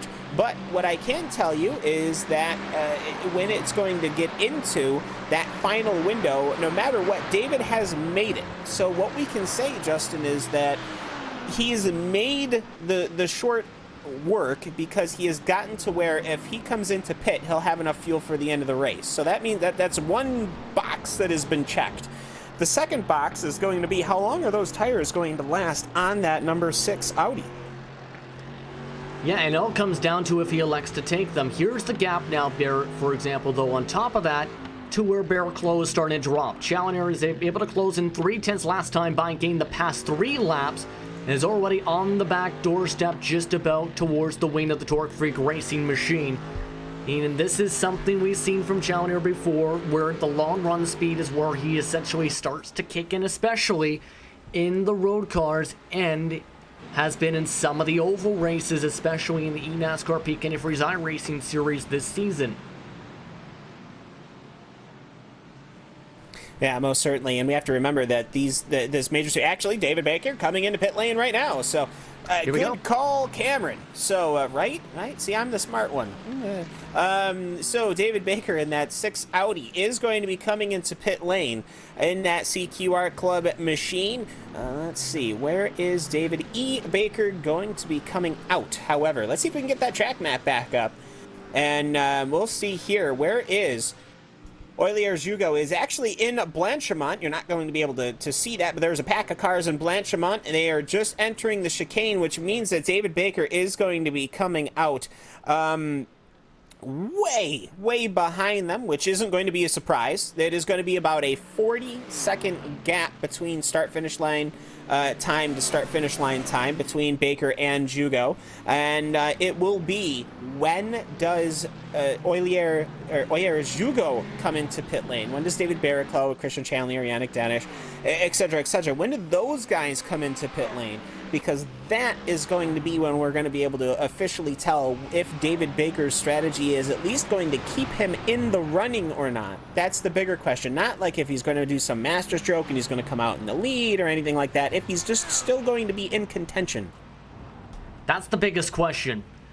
I agree, it's going to be curious if this ends up working out. We already seen Rivero, let's say, I believe one of the drivers we were talking about before trying a different strategy already, in fact, get passed by the eventual leaders after his pit cycle.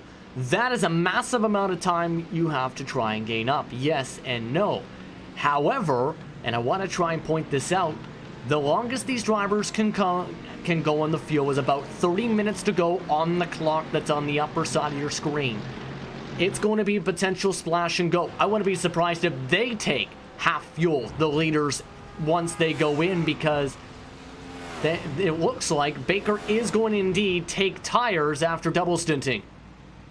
Which is no surprise, as Lyndon Swaby is also in again. He's, of course, one of those cars that was one lap down. He's getting tires, and here comes David Baker. He is going to slot out around 18th position here, and this is actually might going to be some trouble for him because he is going to be in a swarm of GT3 cars. He should be slotting in right behind Adam Fascioponte in that number 84 car. That is going to be 19th position, so that's going to put David Baker back into 19th, I would have to say, when we do get around. But it's going to be interesting because not only that, there's going to be another issue. There are lapped cars that the lapped cars are lapping, and that is definitely multiple levels of inception or whatnot. But it's going to be tough when you are trying to pass lapped cars that are trying to lap other lapped cars that are going even slower. Common sense, though, would be a lot of these drivers would give the common courtesy knowing to say, okay, I'm in, say we see one of the pop-ups of 33rd. You'll be able to try and give space once you go down to one of the long straights, maybe go half throttle, let by the whole group, then try and run your own race. That's usually the majority of the time in what we've seen a lot of these in a lot of the races this season. The thing is, though, until you can get to that preferred area to let them by, it's absolute calamity, to say the least, and we've seen the time lost, for example, on the under fuel strategy, where drivers stuck behind when they're lost up to 0.7 of a second. This is going to be a potential case where Barriclow already potentially might have lost a tenth or two because he can't get by Michael Lane and Bandola in front of him. That's again 32nd, 33rd that he's trying to dive bomb. Yeah, most certainly.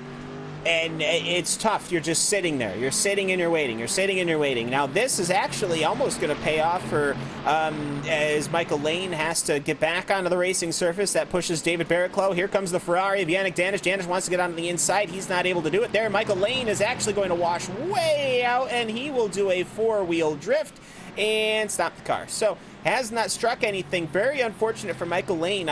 You hate to see getting involved with racing that has absolutely nothing to do with you, as these guys are super aggressive, and Barriclow is still going. He's still on the outside, Justin, and he really wants that position. It'll, of course, go to the inside for this next quarter, but then it'll be the outside, or actually, no, it's going to be the inside for this double right-hander, but it looks to me like Christian Chandler is just going to be able to continue and keep that position, and Yannick Danish, I think, has had enough.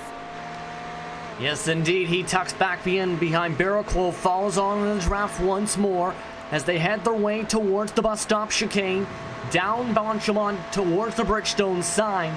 The gap between these drivers, by the way, has already increased to more than 4 seconds on Hugo's machine. As the race leader, they lost a lot of time trying to shuffle the traffic together and battle for this position. They were in the 2:16s to 17s this last time by. That's how much time they lost trying to get on by them. And they're going to have to still deal with Bandola, who, mind you, is the teammate for Challenger. Yeah, most certainly, and I don't think that's going to be too much of a problem because this is a great place to pass lap traffic. You've got Eau Rouge, and then you've got that long Camel Straight for these cars to kind of yield, as it were. Of course, it's going to be a good drafting here. So let's see. Chandler is going to get by. Now is Bandola going to slot back in? Well, he sees the headlights now. He'll do the right thing, and he'll let them go by. He wants nothing to do with this race, which is exactly how that should go. And so now it's Chandler, Barriclow, and Yannick Danish. As that was a wise decision from Matias Bandola, and he didn't even lose that much to the driver he's competing against, which is Victor Rivero, who's maybe 3, 4, 5, 6 seconds back. Yes, indeed. Right now, they're shuffling along, still in that drafting line, trying to keep up with Challenger, though. Here's what's going on behind them, though. You see the 673 that you're referring in Holman, able to make a pass. I believe that was for position. Yes, I think indeed, if I was looking at it right. But it looks like trouble for the 84 machine. The 84 machine had something. That's his Adian Passiaponi. He was running in the 27th position for the Unorthodox Motorsports Euro division. And is this going to be the same incident that we've seen the last 3 times? No, actually. This was going into the bus stop, which is, will it be out? Actually, we have seen this before. He comes across, and okay, he hits the outside wall. But you know what? Yeah, normally when we see that happen, that there's an incident collecting multiple cars, but thankfully that is not what happened. That nearly hit David Aker. On top of that, he was in amongst the grouping. Look at this. Lost the brakes and just bunny jumps off, I think, the rumble strips into the tire barrier. Yeah, he's lucky he didn't collect at least 1 or 2 more cars in that. Gotta see that from David Baker's perspective.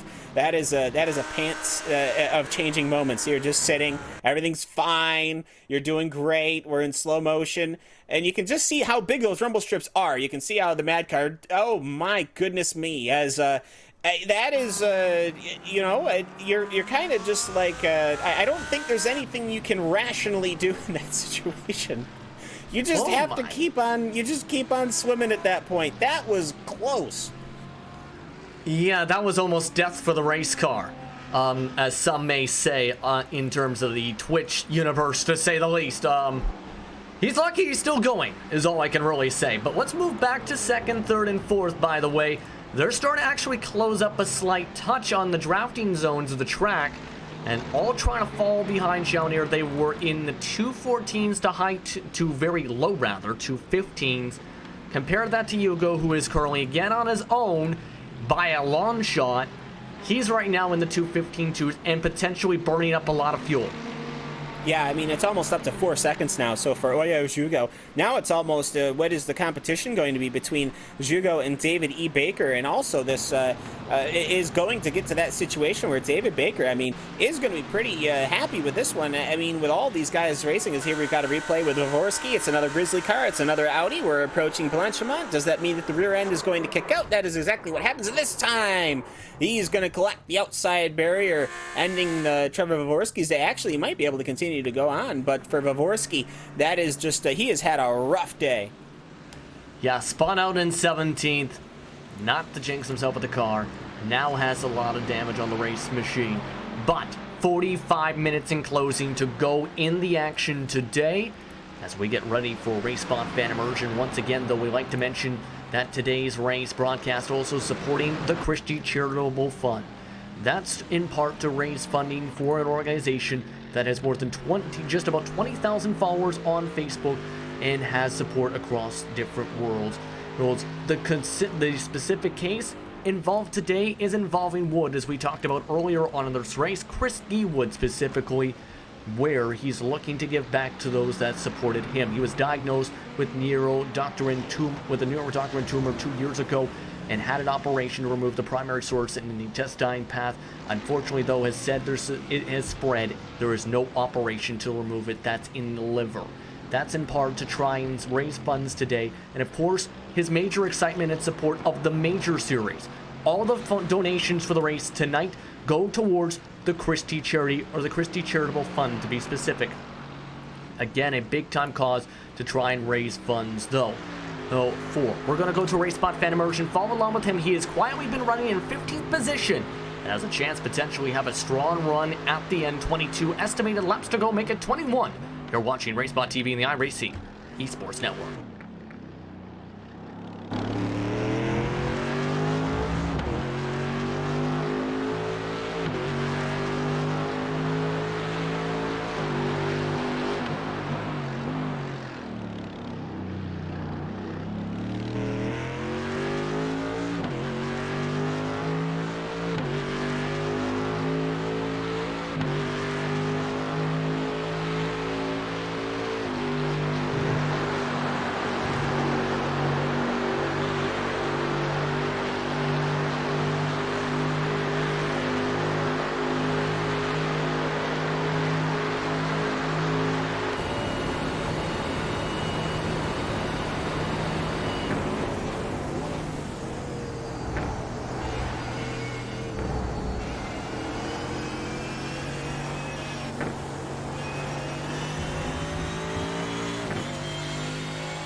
That's been a Race Spot Fan Immersion with Chris D. Wood as he currently runs in 15th position on the track in clean air here on the iRacing Esports Network and Race Spot TV for the Major Series European Region Round number 9 here from Spot 2.4. Justin Prince alongside Cam Walsh, Paul Smith in the director's seat. Here's a look at your top 8 as the drivers get ready for the pit window. Hugo currently leads by 4 seconds flat over Christian Challenger and David Barraclough with Yannick Danish also a part of the top 4 grouping. Then you have to look 29 seconds back to Jens Holman, who is currently a couple seconds ahead of Daniel Kraft. Miguel Molina also sits in the 7th position with Corlanian, I should say, in the 8th position. That's a gap of 45 seconds for the leader to 8th spot. That's a look at that picture. Again, the drivers that are all seen on the screen all have yet to pit. There's been a couple drivers in the back portion of the field that have ducked in. We've also seen a couple drivers undercut. The drivers to watch again for the strategy, parts of the battles for 1, but David E. Baker is doing 17th for 2. Yeah, and that to me is kind of the big storyline as it is, as I'm watching this battle between Corlanian and Miguel Molina here as they're heading their way towards the very first corner at Spot. I am just so interested to see what is going to happen between Oyer Hugo and it will be David E. Baker. David Baker was the only one who was up front. That is. Oh, we got trouble. We got some trouble. It's out of Lacombe's. It looks like 2 different cars are stopped on the racetrack. One of them, I believe, is Newman. So Newman involved in our incident. He just came out of the pit lane. The other driver he was collected with it was Bandola as they were side by side. And this is coming from the pit lane to start the show, but you're going to see in about 10-15 seconds up the road, you see that blue car? That's where the trouble is, Cam. Yeah, most certainly, as I had lost my production feed, which is not helpful. But yeah, it happened. I'm surprised that there was that much speed for I'm presuming that's Roos, as that has just chucked him right up into the air. These cars are getting pretty airborne, I have to say. I'm surprised to see them getting this much air. Oh, it was Bandola, yes. As you had mentioned before. I'm surprised at how much air these cars are getting. Yeah, well, it's a significant amount of contact, and when you have, say, a different amount of speed, that's pretty significant. It can launch you, or you can end up having your tires, say, technically roll on the front bumper and launch off the car, which we see in a lot of other cases. So he's going to keep on chugging, while Newman going to have a very hurt race car, to say the least. But back to some battles we go, where the 73 of Challenger still is in 2nd spot, and is still trading fastest times on the track of that past time by, with Hugo and Challenger losing another 2.5, 3 tenths this past time by.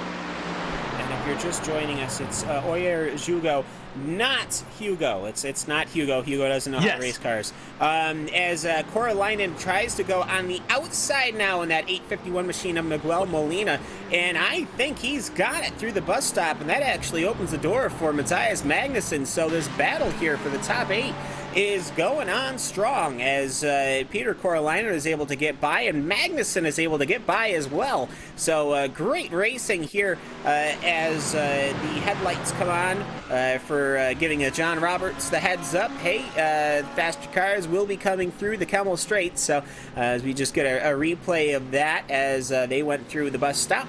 And I will say for Oyer Hugo, this battling, this lap traffic, everything is really paying off for him. 4.2 seconds just like that. Oh, and Favorsky just hit Newman this time, so 2 drivers with bad luck just collided in the live action. So Newman's been spun around again, this time again by Favorsky. Yeah, not a good day for either of those drivers, frankly. Any more additional contact or anything like that, and I have a feeling they're going to have their cars pulled from them with a 35-point incident limit. But yeah, just looking to the outside, that becomes the inside, and they do seem to, well, they make it through the first section of the Kemmel Straight. The car gets lost, and then they make contact. Here's another look from on board. Take a listen.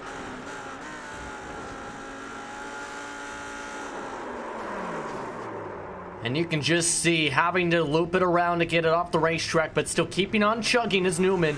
After the contact, it looked like again to the left rear as it continues to compound forward. By the way, as this has all been going on, drivers like Wood have come into pit, so the window is open for some of the teams. They can make it another few minutes, about 6 more, until they have to for sure 100% potentially pit here to make it the rest of the way. Wood is rolling out of his box. Hormelia is sitting inside his box, while Hugo is leading still by 4 seconds. He will get a chance to draft off 2 lap cars, though, that are just within reach potentially. Yeah, and I mean, and all of that is beneficial. I mean, everything is just seems to be playing out into Oyer's way, and that is, I mean, that is great. Almost sets a little bit pressure on it, but I will say 4 seconds flat as Christian Chandler, once they've gotten by, was able to get by. He was able to gain 3/10 that last lap, but it is just not something that is going to happen here on the racetrack. If he wants to get in there, he's going to have to do it pit-wise, and he might have to see if he could short fuel just by a couple of seconds to see if he could save that fuel through the draft if he wants any chance of getting the leader. Yeah, right now, you're looking at this right now.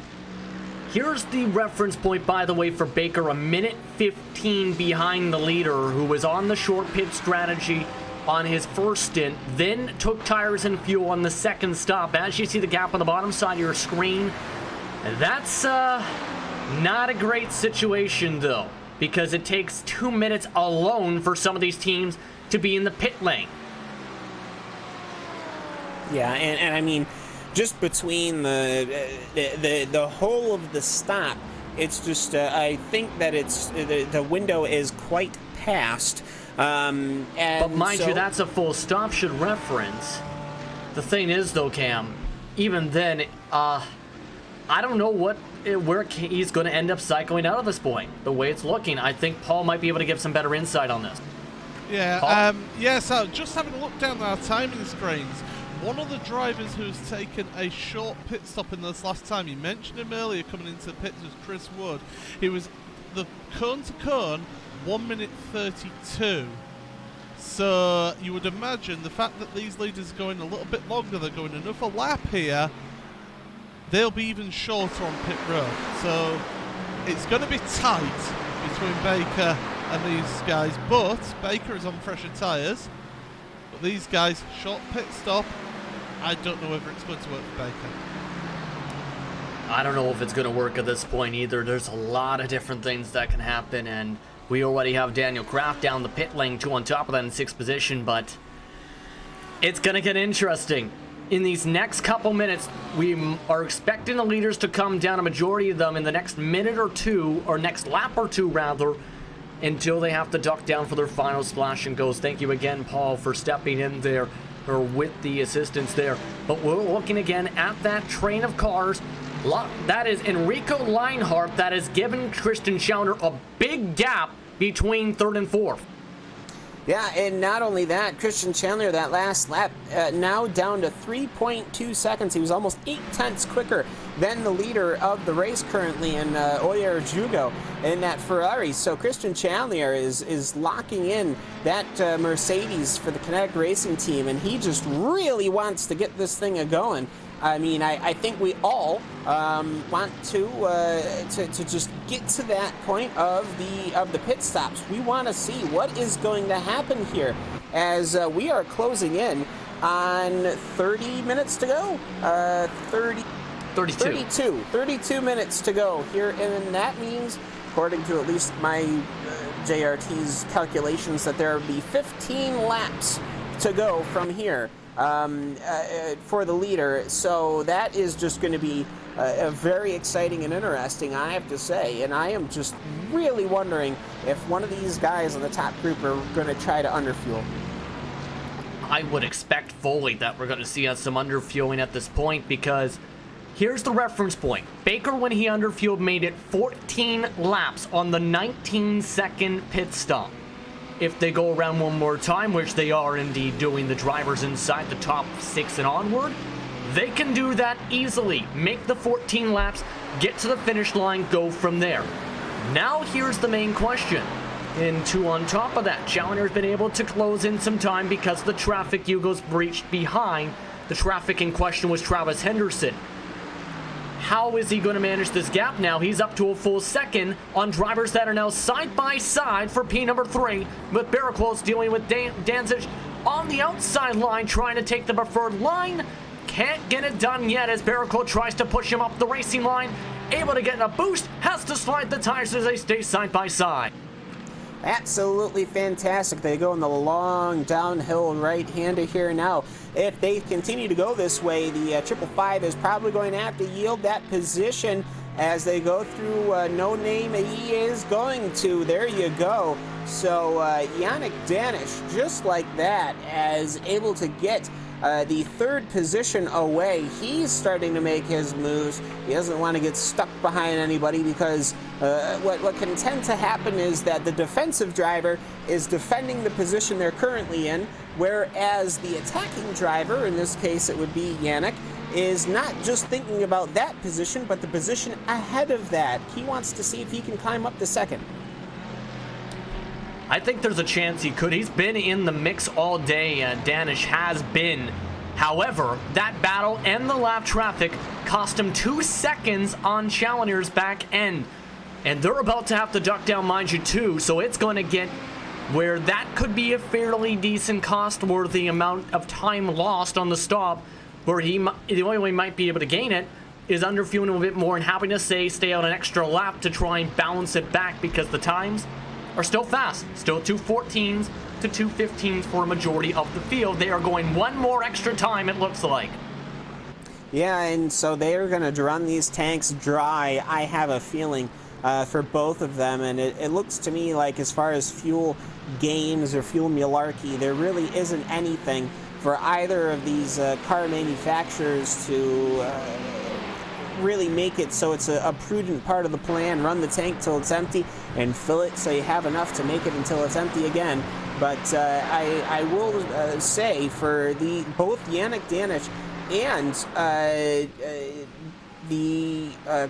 was going to say the car of David Barraclos, but Barraclos has just been sliding back. I will say for both Challenger and Danish, compared to the beginning of this race, they're now in second and third. They have been biding their time, and I think it's paying off. I think it is starting to pay off. Here's the battle now heating up for 6th spot, though. Magnussen has been on a slow charge, who started the race in 14th position, and the Kinetic Europe machine wants to get on by in his Audi and pass on by the 851. Again, this is for 6th position with an estimated 14 to go. Here's the biggest movers and droppers of the night. The biggest ones moving up the field again have been the driver in front and Korolainen, along with Gruber. Roos has moved up 11 spots. Niskanen actually has quietly moved up 21 spots, while Baker has lost 9 spots. However, he's on a different strategy and could gain those spots back in the next few moments. And we have cars that have ducked out to the pit lane, pardon me. A couple drivers that just came down, and trying to double check the exact drivers. It is Kaiser coming in along with Gregory.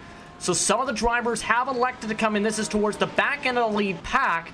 However, the significance of this, there are drivers that are in the top 10 that are affiliated to the drivers who've just ducked down. Yeah, they probably want to see, hey, what did you get? How did everything go for you?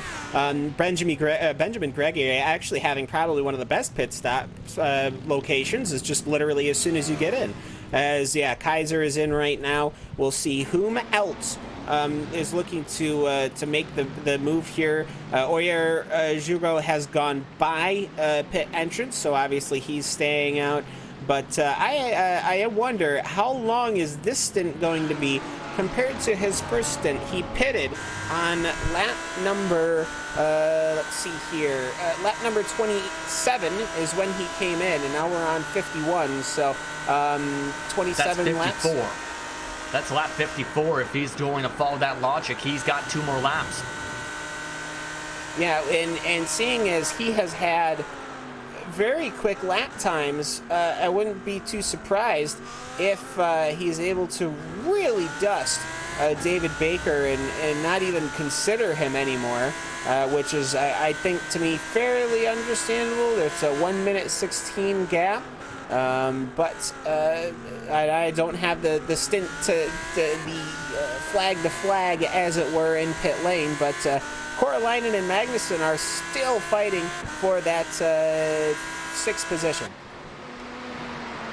Yeah, and they've also caught on to lap traffic. That is Favrovsky that they're having to deal with. And Newman, who, mind you, did make contact. The two of them that are in front of him earlier in this race, just about 10 laps ago, as Koralainen's going to be the first one to get on by. However, Magnussen might have to dive on by the 17.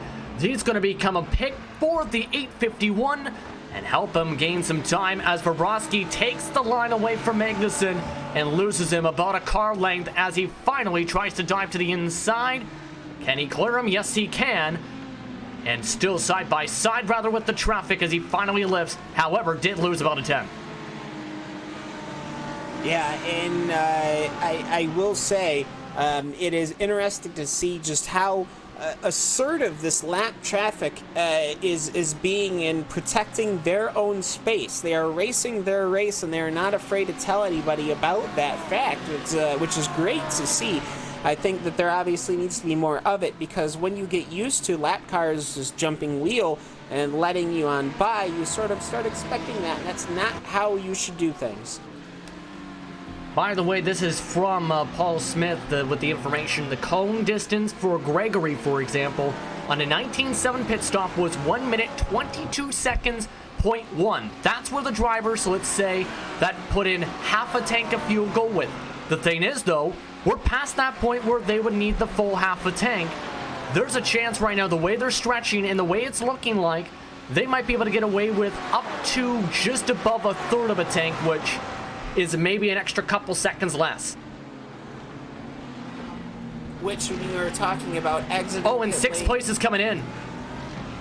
Well, here we go, as that is Peter Koralainen.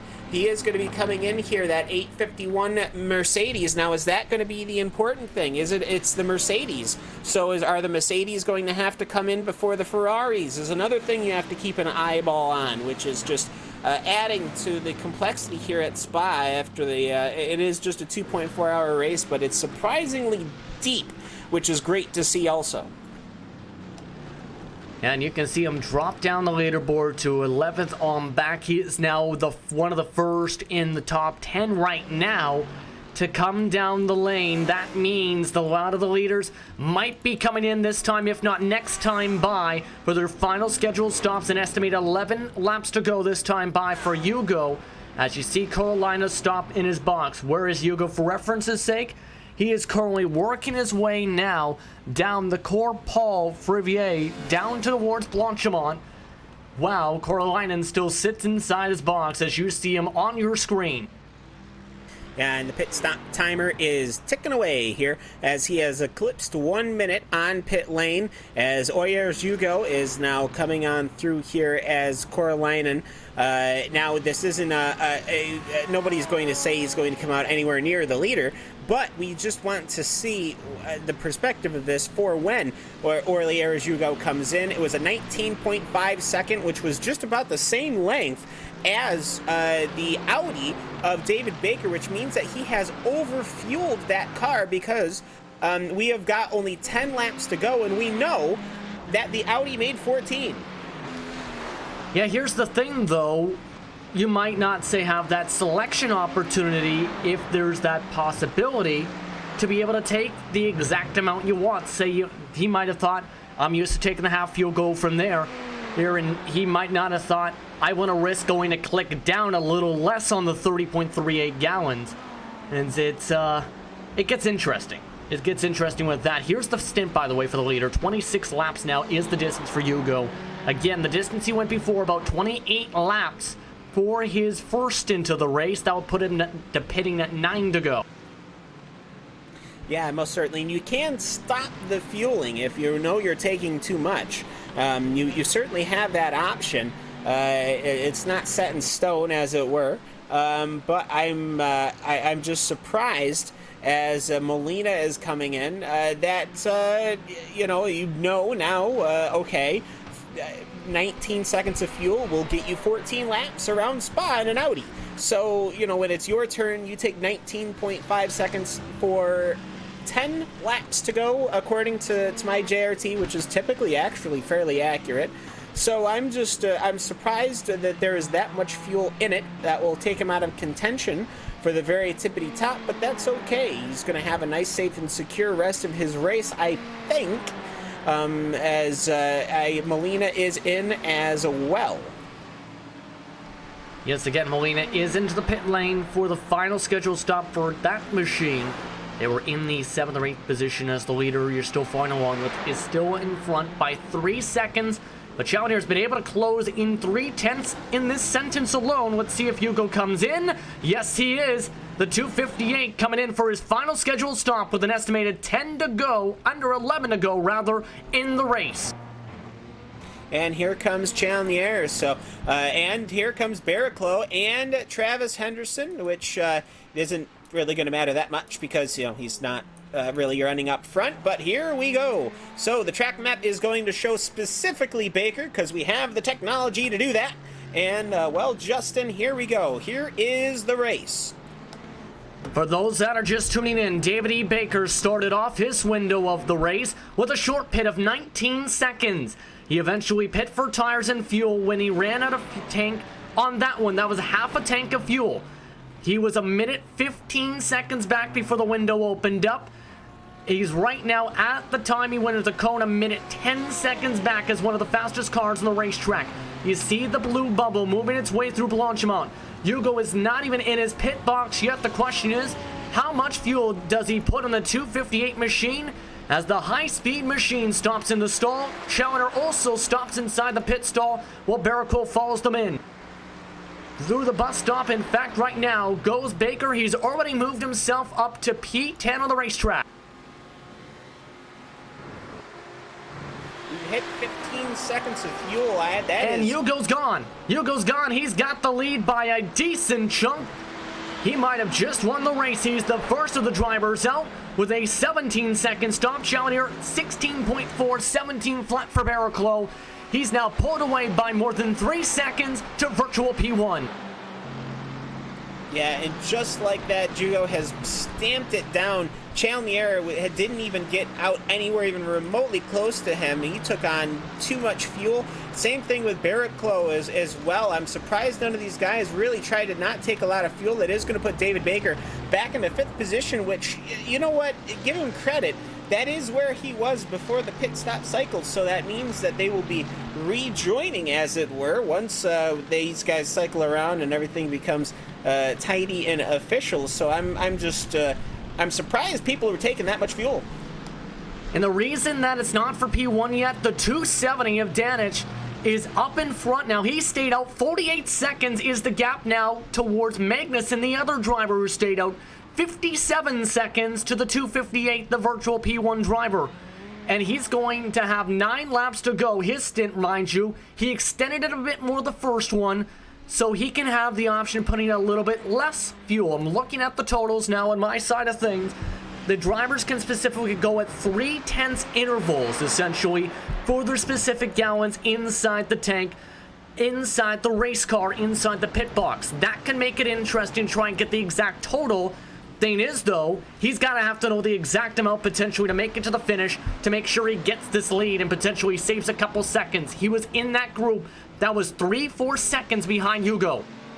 We have got 17 minutes left of this race. I don't know how much fuel you have to add, but I am going to say you do not need anything more than 10 seconds in that pit stall. That would be my guess. Anything over 10 seconds and you've got too much fuel. It's going to get tough here. It's going to get interesting with 17 minutes to go. Now, here's the main question some people might be asking on top of this. Remember, Baker was as much as about a minute 15 seconds back. How does he not end up coming out in front, as a lot of people might be asking, since the drivers in the lane were a minute 18? Well, I mean, it's a pretty straightforward situation. David found traffic way earlier. He didn't have tires. He ultimately is in 6th position, but that's not really saying anything. He was in 5th position before. It's not so much that he didn't make the right strategy call. It's just that it didn't pay off, and maybe Paul can talk a bit on it. I mean, it seems like a roundabout way of doing it, but he really is, as far as where he is on the track, where he was when they all came into pit in the first place. Making mistakes like that up at the com really won't help matters either. No. I think you've hit the nail on the head there. He caught traffic, and that slowed him down throughout his stint, throughout his short stint, as your leaders come on to pit road now. But yeah, it was definitely catching that traffic and not really having the pace that we expected out of him with the lighter fuel load, and that just meant that it's cost him a potential chance of getting a win here. He's 5 seconds behind David Barraclough. He's on fresher tyres, don't forget, because there's double stints at the end here. But really, he's just not been quick enough throughout his stint to make this one work. Thank you very much for the insight again, Paul. With 15 minutes and 22 seconds to go, again, Danich is into the lane. Now it's the question of where is he going to come out. Magnussen also is the one of the drivers extending. However, he has also just entered the lane now, the number 4 machine. Hugo, for reference's sake, is just heading towards where the start and finish line is for the end of the race. You see it on the bottom side of your screen. Dan says, I don't know if this is going to work. The thing is, though, Hugo's got to deal with Vrboski and traffic on the circuit. He's working his way out of the bus stop right now to the first corner, in fact. And yes, indeed, too much, way too much. 13, 14, 15, off he goes. This will at least get him up into the top 5 still. However, he's going to fall behind that side-by-side battle with a lap car. Yeah, he needed to take 8 seconds of fuel at most, I would have to say. And instead, he took 14 and a half seconds of fuel. That was enough, you remember, for David Baker to make 14 laps. Whoa! And it looks like Hugo's sending jabs at Vrboski from the side-by-side through Orange and up through Radion. It looks like he wasn't too happy with the traffic. I'm very surprised that the traffic is being this vocal, I guess, but there have been situations, of course, I have had where leaders have not really shown a lot of etiquette. They expect people to jump out of the way, but I will say you don't need to be going around playing. Here comes Yannick Danish. He will come out in that 2nd position, so if he took half as much as fuel as that, I think he would have came out ahead of Hugo, and we'd have a much bigger race on our hands, but this is going to be exciting nonetheless. 14.7 seconds was the time inside the stall, by the way, for Danich. And here's the thing. I know you're saying you should have taken 8 seconds. The thing is, would that have even been enough to get to the finish line, though? I think it would be, simply because when we looked at David Baker, of course, this is an Audi versus a different car manufacturer, but he took 15, 16 seconds of fuel, I think it was, and he made it 14 laps before he had to come in. We know that 14 laps isn't going to be... trouble! 2nd spot in a crash! Vrboski upside down to the bus stop! 2nd and 3rd places involved in the incident on a collision between Vrboski, Danich, and Challoner. Vovorski's not going to be happy with that one. There is really nothing he could have done with that. Danish just getting on the binders, and then Christian Chalnier came in with too much speed. I almost think that Danish didn't do anything wrong. I think he wasn't even making contact with him, so it really, it was almost like Danish was used as a battering ram via the extraordinarily large Mercedes engine. Vovorski not going to be happy with that one. Take a look at this. This was a difference of 30+ miles an hour into the bus stop chicane when he missed what looks like the braking zone and just completely sent it into the back end of 2 cars. Severe damage for Challoner's front end. Danish, obviously, lots of severe back-end damage. This was second and third and helps out Hugo. Look at that circle. Absolutely. That is a chugga chugga chugga choo choo. That is the train is coming. As you can see, the damage is circled on your screen because you wouldn't be able to see it otherwise. Yes, the Mercedes has got a lot of damage on the front end. That basically is going to throw out any help it really has going throughout. The Mercedes has going for it the grunt, the speed to pull alongside that Ferrari. The Ferrari, of course, is going to have some diffuser damage. You can see the diffuser damage, but the wing is thankfully together. But for Euler Giugio, I mean, well, sign it off. The race is, unless he makes a mistake, the race is his. But I am just so surprised that Challenger was able to make a mistake like that. 50 some odd times, they've almost 60 times they've been around this circuit, and to have a late braking situation like that, I mean, you could say, well, the lap car was braking a little earlier. Danish had to get on the brake. But you got to have the foresight to see that, especially when you're hitting the car in front of you by 30+ miles an hour. That's a mistake that I would make. And Challenger did an error late break again. There's a massive difference about the braking zone. Oh, no. I don't even know what else to really add to that, essentially, for the 73. As he tries to late break, he is taking the corners much more aggressive. I understand that it's the final 10 minutes of the race, an estimated 5 laps to go this time by, but I don't know what to really say with that for Challenger for the season points leader. Here's the gaps in total for the top 8 now, but Danish now back by 3.5 seconds, Challenger by 4 seconds. Barrichello is still 9.7 seconds back if they have a situation. Again, on the drafting lane, David E. Baker cycled to 5th. Holman, Magnussen, Kraft round out the top 8 positions as you look for the battle for second spot again after contact. If you're just tuning in a lap and a half ago, severe damage to Challenger's front end, some back end damage from Danish's after the collision, and they are continuously going backwards, 7/10 loss because of the contact. Yeah, and I don't think there was any intent behind that. I think this was just a pure incident on Challenger's part. This was a mistake. I don't think he was trying to even hustle or make a maneuver or anything like that. There was nothing aggressive about him looking to make a pass, as it were. It was just a simple of going in with way too much speed. Other things that we'd like to note, Miguel Molina, who was in 7th position, he's now back in a 10th position. Gabriel Roos, remember Gabriel Roos, hours ago had an incident and he ended up spinning. He's moved himself up back to the 11th position, so he's doing a fantastic job. And of course, there's been drivers in the top, anywhere from the 10 to 20s that we really haven't even had an opportunity to talk about, Justin, because this race has been so good. Frankly, this is probably one of the most competitive races that we've seen in the Major Series. Absolutely, and you got to give hats off to guys like Crozier to say, for example, apparently has had crazy amount of spots gained. He started 46th is where he started, plus 30 on the race. Only 16th spot, but he's been able to take advantage of the attrition, and mind you, his car is still very clean for Team Mad. Absolutely, nothing mad about that, as it is just you take the opportunities as they arise, you do your fuel, you do your pit stops, you get your tires, and you can have yourself a wonderful day in his BMW, or no, that's a Mercedes, excuse me, as it takes the corner.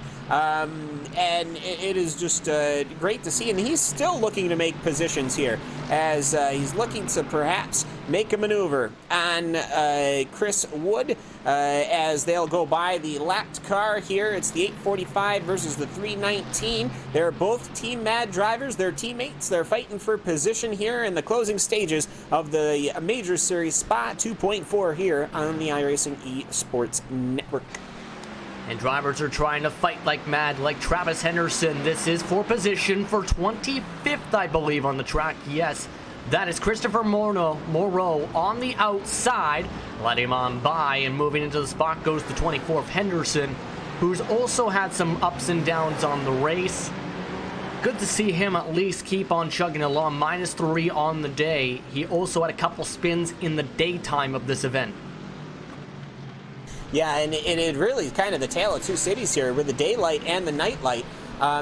This has been fantastic racing. I have to say, I love that we got this to be going into the night. Of course, after the Spa 24 hours, which is the GT3 race, we start the day and we go into the night. And I think that was a brilliant thing on the Major Series part. And I will say, we were kind of really hoping to see a grandstand finish. But it has really just gone to the way of Oyers Hugo, just lap after lap, 10th after 10th. I think this is going to be a very, very enjoyed victory because this was very hard fought. It was very hard fought, especially, mind you, for those that missed the first stint, especially the first stint and a half.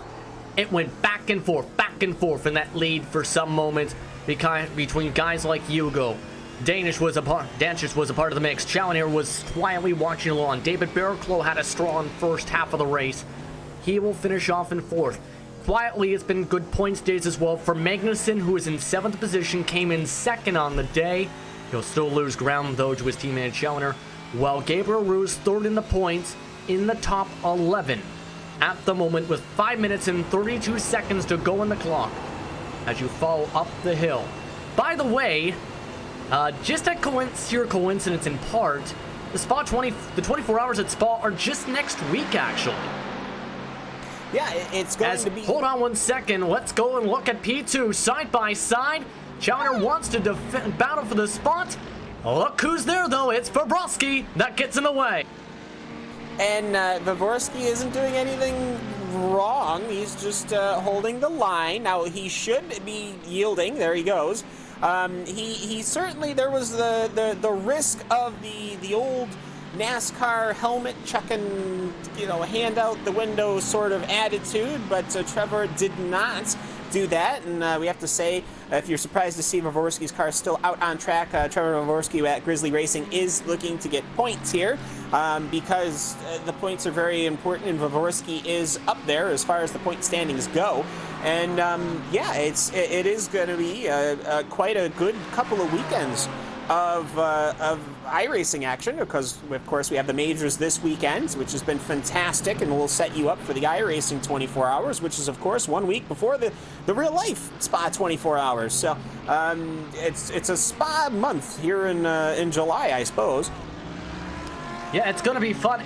That's how much I think the year has gone too. I didn't realize that it's already the 24 hours of Spa coming up in just next week. It's going to be a heck of a lot of racing. I absolutely on this iRacing service, especially for the road teams, especially the top flight drivers, some of which, of course, taking part in this one. But 3 minutes, 50 seconds to go on the clock. Estimated 2 laps to go. As there's a crash, is Danish involved in a crash. That was the 2nd place driver. All on his own. Wow, a bad time for a mistake. This is out of Blanchimont that has caught multiple drivers today. And he was just coasting. He didn't have to push at all.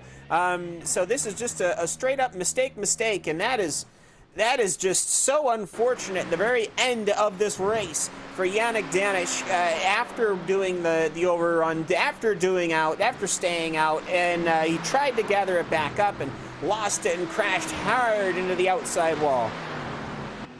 And that's going to sting a lot. That was again the man in P number 2. That will move the points leader in Challenger up to 2nd, with Barraclough moving to 3rd, Baker 4th, Holman in 5th if it sticks. However, that gives Hugo now not a 2-second gap. It's now a 5.4-second gap for the race lead, with about a lap and a half to go, 2 minutes and 40 seconds on the clock.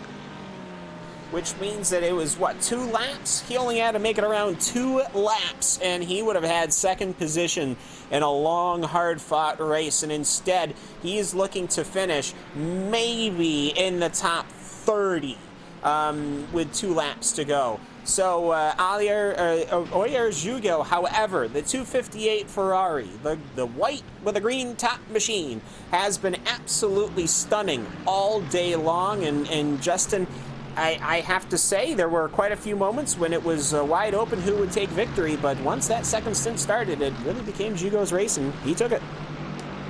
He took it and rode off into the sunset, or really the nighttime skies, essentially. As you look at some of the air battles heating up, this is still for points, mind you. 13th, 14th, 15th now. Crozier at the back end, Wood in the middle, Benjamin Gregory leading the sandwich along the racetrack, essentially. With about a lap and a half for them to go, that car has seen some damage on the race, and it's going to have a tough time playing defense on two Team Mad machines. Yeah, and here they come. It's already about 4 mile-an-hour difference as Benjamin Gregory is just going to sit on the outside. No challenge here from Chris Wood as they work their way through Lacombe. Race spot Zoe saying, hello, hi dog, how are you? As Chris has got Benjamin Gregory locked in, and he should have enough time towards the end of this race for at least him to make a challenge on Benjamin Gregory. Don't think there's going to be enough time for David Crozier. 1 minute to go on the clock. Hugo's taking what could be potentially and should be the final lap of the race. He has pulled himself away further, a 2:16.1 last time by, and you see Challenger up the road. However, way out of reach in what has been an attrition-filled race for some of the teams and a crazy battle for second. That eventually led to David Barraclough moving his way now up to third. After being in that battle for the lead, he fell back to where David E. Baker, who is on a different strategy, is. We've seen multiple comers and goers and race leaders today, but Hugo looking like, with 24 seconds on the clock, the driver that conquered them all. Most certainly, and I gotta say, my hat's off to him. They were trading positions. Barraclough was really challenging in the daylight. It slowly fell apart. There was just a couple of situations where lap traffic maybe gave him a tenth or two, and once the pit stop started through, it really became Hugo's race to lose, but he really put the stamp on it. I gotta say, congratulations to him. This is super hard fought, and this is great. Though, of course, he does have to make Blanchimont one final time, which we just saw for Danish. Didn't work out, but with a 5.5 second gap, I don't think we have to worry about that. The clock has reached zero, but for Hugo, as long as he makes it through Blanchimont, he'll be the race winner, able to go through Blanchimont, gets it through cleanly the first leg. The second leg has to make sure he gets stable. Yes, he does. For high speed, it's going to be a big-time victory. The 258 of Hugo coming out of the final chicane. And as he heads to the checkered flag, he'll get to celebrate. He's the winner of the European Region Spa 2.4. Second spot Challenger. Barraclough holds on for now and will on David E. Baker for third. And a great charge from David Baker. He had took a complete alternate strategy, and ultimately for him, it wasn't enough. He started in third and finished in fourth, but my goodness, it was a good run. And I think Hugo just realized the race is finally over about one more straightaway ago. Points are still on the line, though. 12th, 13th, 14th, 15th now is the battle. It's grown, in fact, because Niskanen has fallen to them, or towards them, rather. Gregory leading the group still. Wood in behind. Crozier trying to follow through Blanchimont one more time. This is again, for 13th position as he checks up on the racetrack, going through the right-hand chicane, and continues to try and defend. They do have a lap car in front, but it looks like Gregory should be able to hold on. And Lyndon Swaby was able to make the move on the outside of the bus stop on Enrico Lionheart to pick up the 30th position in the very final turn. Still fun one, pardon me. This is about half a track back now towards Blanchimont they go. Pardon me on this one. Down underneath the DHL bridge they go. The top 11 spots have crossed the line. 12 about to cross it as well. But Gregory needs to hold on again for Blanchimont. Able to run across the rumble strips and get through cleanly. Crozier tried to hold on for this battle, but in the end, Gregory holds on for 13th. Wood 14th. Crozier tries to send it for that spot. Instead, though, he'll finish in 15th position. Overall, 20 drivers will finish off today on the lead lap, as the rest of the drivers get across the stripe. Berniers amongst the grouping. Gandia also crossing the line. Newman, despite multiple crashes, will come away with the 19th spot finish. Lacala will be the last driver to cross the stripe on the lead lap. Yeah, and I was trying to say before the robots took over, was that Lyndon Swaby was able to get the position over Enrico Lionheart in the very last corner on the outside of the bus stop. Was a very impressive maneuver, actually. I'd suggest a replay of it, but you know what? It's just as simple to say. He drove on the outside, pinched the middle section of that bus stop, and he was able to take the top 30 away. And so with that, Justin, I think it's time we look at the results. Yes, indeed. Remember, these are unofficial race results here as everyone does their cool-down lap. Let's take a look at those now as Hugo took the checker flag for high speed in the 2:58 by 4.1 seconds. Christian Chalnier, the points leader entering today's races, will grow that lead. He finished off in second. Damper Pericol finished third with David E. Baker and Jans Holman rounding out the top five. Matthias Magnussen came away in sixth position, 52 seconds back. Daniel Croft and Carolinen in seventh and eighth. Valina and Rouge round out the top 10, Cam. I don't know. Ken works too. Ken Squire. No, as Gabriel Roos in the top 10. George Gruber comes home in the 11th position after starting 23rd as Hugo finally kicks the rears and he starts doing the donuts in the bus stop chicane. Marcus Niskanen finishes in 12th. Quiet race for Marcus Niskanen. He started at 32nd. He finished 12th. Benjamin Gregory finishes in 13th. Chris D. Wood will finish in the 14th position. David Crozier in 15th. Victor Suarez Rivero started in 16th and he finished in 16th. Bram Reniers had moved from the 42nd position to 17th. Wow, ain't that something, that number 8 machine. Montsko Gandia will have started in 6th, so they'll drop down to 18th, and as well as Arkadiusz Newman will start, he started in 9th, will finish in at 19th. Rounding up your top 20 is the car of Andrea Lacola. John M. Roberts finished the first car lap down. Hermelia 22nd. Cordell Colon had a bumpy day in 23rd. Travis Henderson finished in 24th, while Adam Faciponte finished in 25th. Morrow in 26th, with Burval in the 27th spot, while Pudaklis, along with Peterson and Swaby, also finished the lap down. Rounding out the drivers inside the top 40, Lionheart and Wolf 31st and 32nd, while Bendel and Anderson also a lap down. Dancic did not finish the race. He DNF'd before the checker flag. He'll finish 35th after being a top 5 car all day.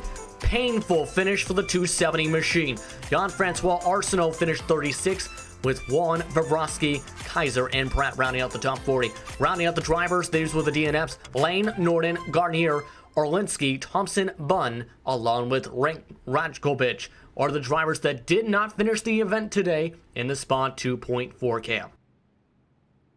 Yeah, and I have to say, just what a fantastic race. Love going into the night. I absolutely say it is dark out there. This wasn't, it was a perfect time to start the race, perfect time to finish the race under the headlights. Absolutely beautiful. And I got to say, 2 hours and 24 minutes seems to be, for whatever reason, a fantastic time, length of time for a sports car race.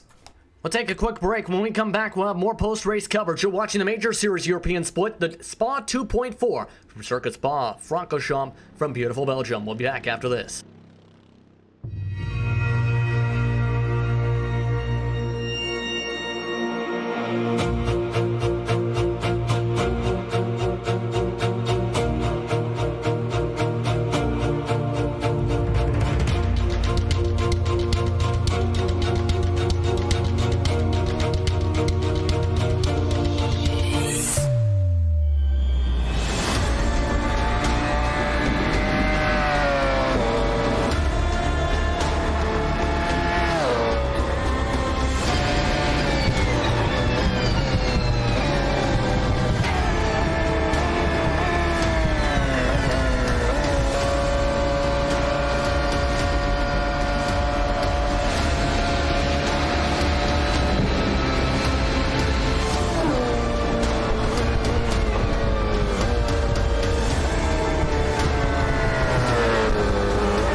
Team racing allows multiple iRacing members to team up and race together just like in real-world endurance series. Teammates can share driving duties, spot for one another, or be a crew chief. Team racing is free, both to join a team and to create one. Each teammate races on his or her own computer from wherever they want to. Your teammates can be anywhere in the world, and changing drivers mid-race is as easy as a click of a button. iRacing features team endurance events ranging from just a couple of hours to 24 hours in length. So, if you fancy taking part in an iRacing endurance race in the future, you can learn more about team racing on the teams page on the member website.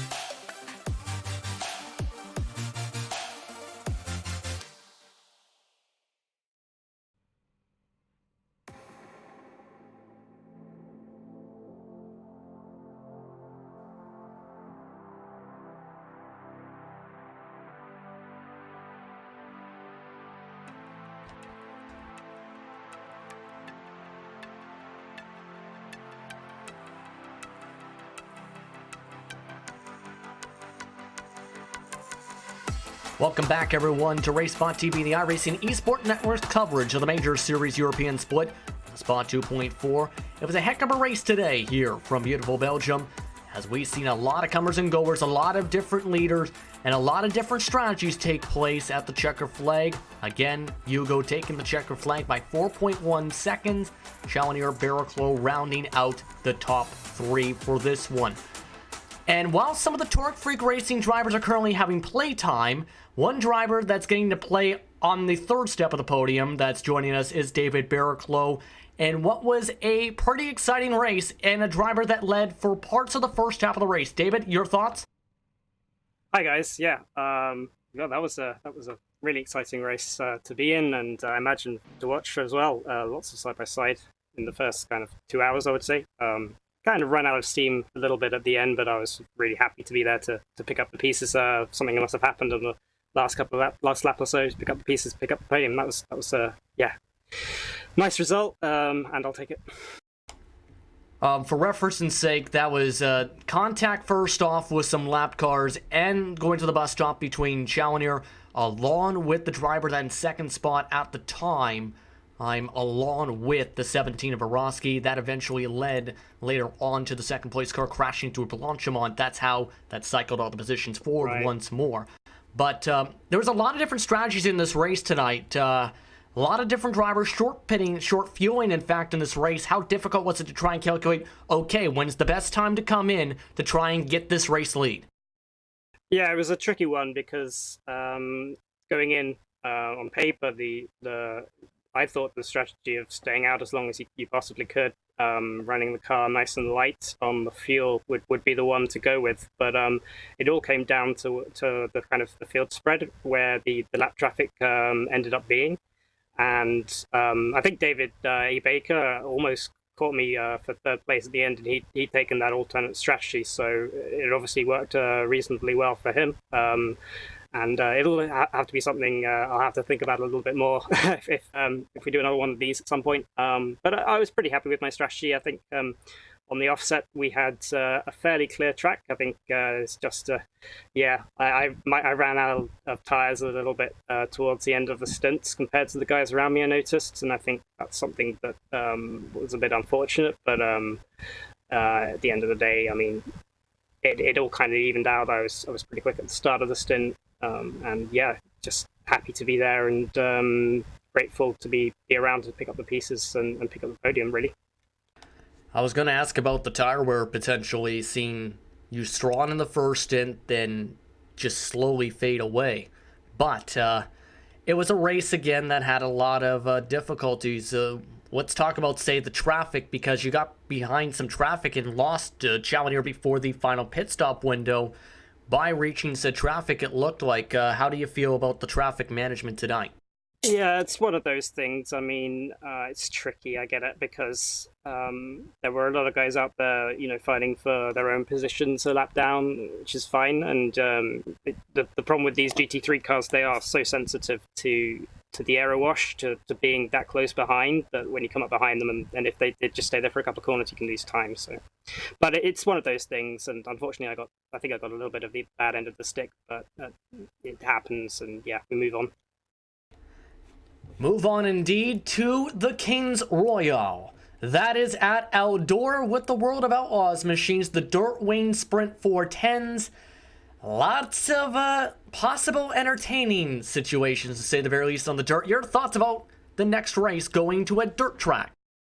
Yeah, it's an interesting one. I haven't had the chance to experience a majors race on the dirt. I was unfortunately not able to do the one last year, so yeah, looking forward to hitting the short ovals, the dirt, and seeing what I can do. Absolutely no idea how it'll go, but I'm sure it'll be a hell of a lot of fun. So as all these majors races are, and yeah, we'll give it a go and see where we end up.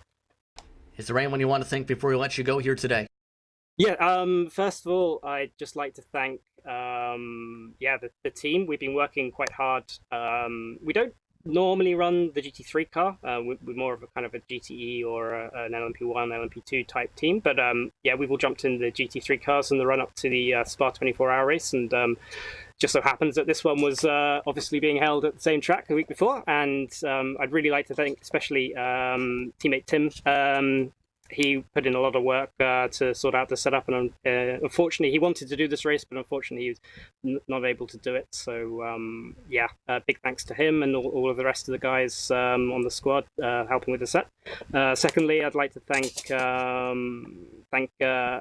sponsors. They would be Infinity Decals and TeamSpeak for sponsoring us. They do a great job for us, and yeah, want to thank you guys for putting on a great show, and finally, of course, the majors team for putting on the races. They do a really good job. Of nothing but really nice words to say about them. So yeah, big thanks to those guys. Thank you very much, David, for the time. Congratulations on the third place. Cheers, guys. That was David Berkel coming away in third today to be on the final step of the podium. Cam, meanwhile, though, is standing by with somebody that tried something a little bit different. Tried to go for a quote-unquote sprint stint to start the day.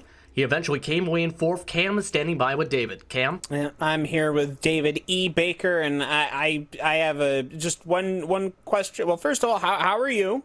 Exhausted. Okay, all right. Second question, why didn't you win? I know, I keep asking myself the same question all the time. I know.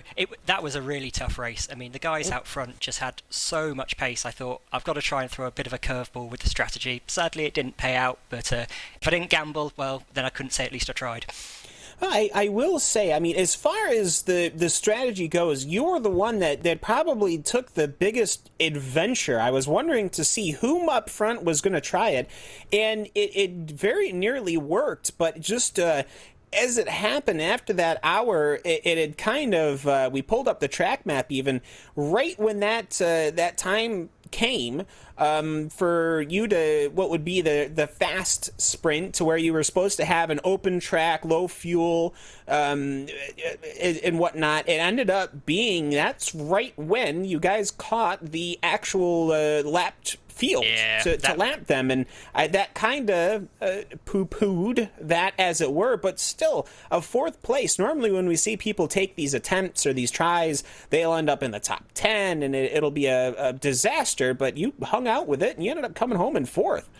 Yeah, I mean, I'm pleased with the result in the end, but as you say, yeah, caught the traffic just at the wrong point. I think had I had some extra kind of sort of fancy track maps myself and stuff like that, I might have seen that was going to be the case. But yeah, as I said, I don't think I was passing the guys ahead of me on kind of pure pace. I was kind of hoping that they'd battle a little bit, slow each other up whilst I'd have some clean air. But yeah, a couple of unhelpful for cars sort of going through the traffic, challenging, a leader lapping car down into Eau Rouge or through Blanchemont didn't really help me, and I took a couple of laps worth of too much fuel as well, so might have been able to challenge David for a kind of a lap or two rather than just on the last lap, but hey, that's what happens sometimes. As I said, at least I tried the alternate strategy, didn't quite pay off, but still got a good result out of it.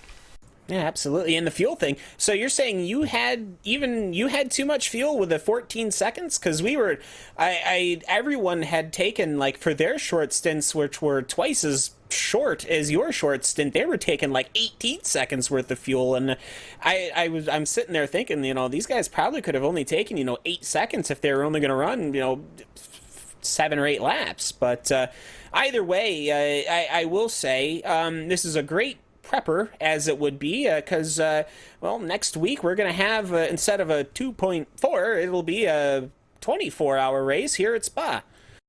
Yeah, that's going to be crazy. I mean, I imagine all the big teams are going to be out for that, so whether I'm competing or whether my car is still running, shall I say, by the time I get to my stints or not, hopefully it's going to be a great event for everybody, watching it on the broadcast as well and stuff like that, which I no doubt you guys will be covering expertly.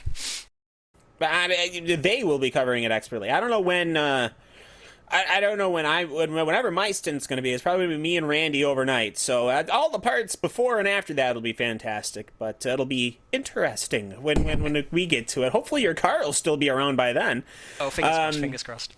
Yeah, fingers crossed. But now, I will say I would love to pick your brain over the different cars and everything like that. But instead, looking forward, it is going to be dirt cars, 410 wing sprint cars, which are the extraordinarily violent 1,000 horsepower machines around the bowl that is Eldora. Is that something you're looking forward to? Hell no. That is not my type of racing at all. I'm a touring car driver. I'm a GT driver. Driving on dirt, I mean, God knows what's going to happen. But that's what's so great about the majors. Like, I wouldn't normally choose to run that type of stuff, but now I'm going to have to go, no, let's just see what can happen. I might be utterly terrible at it, but, you get to have fun.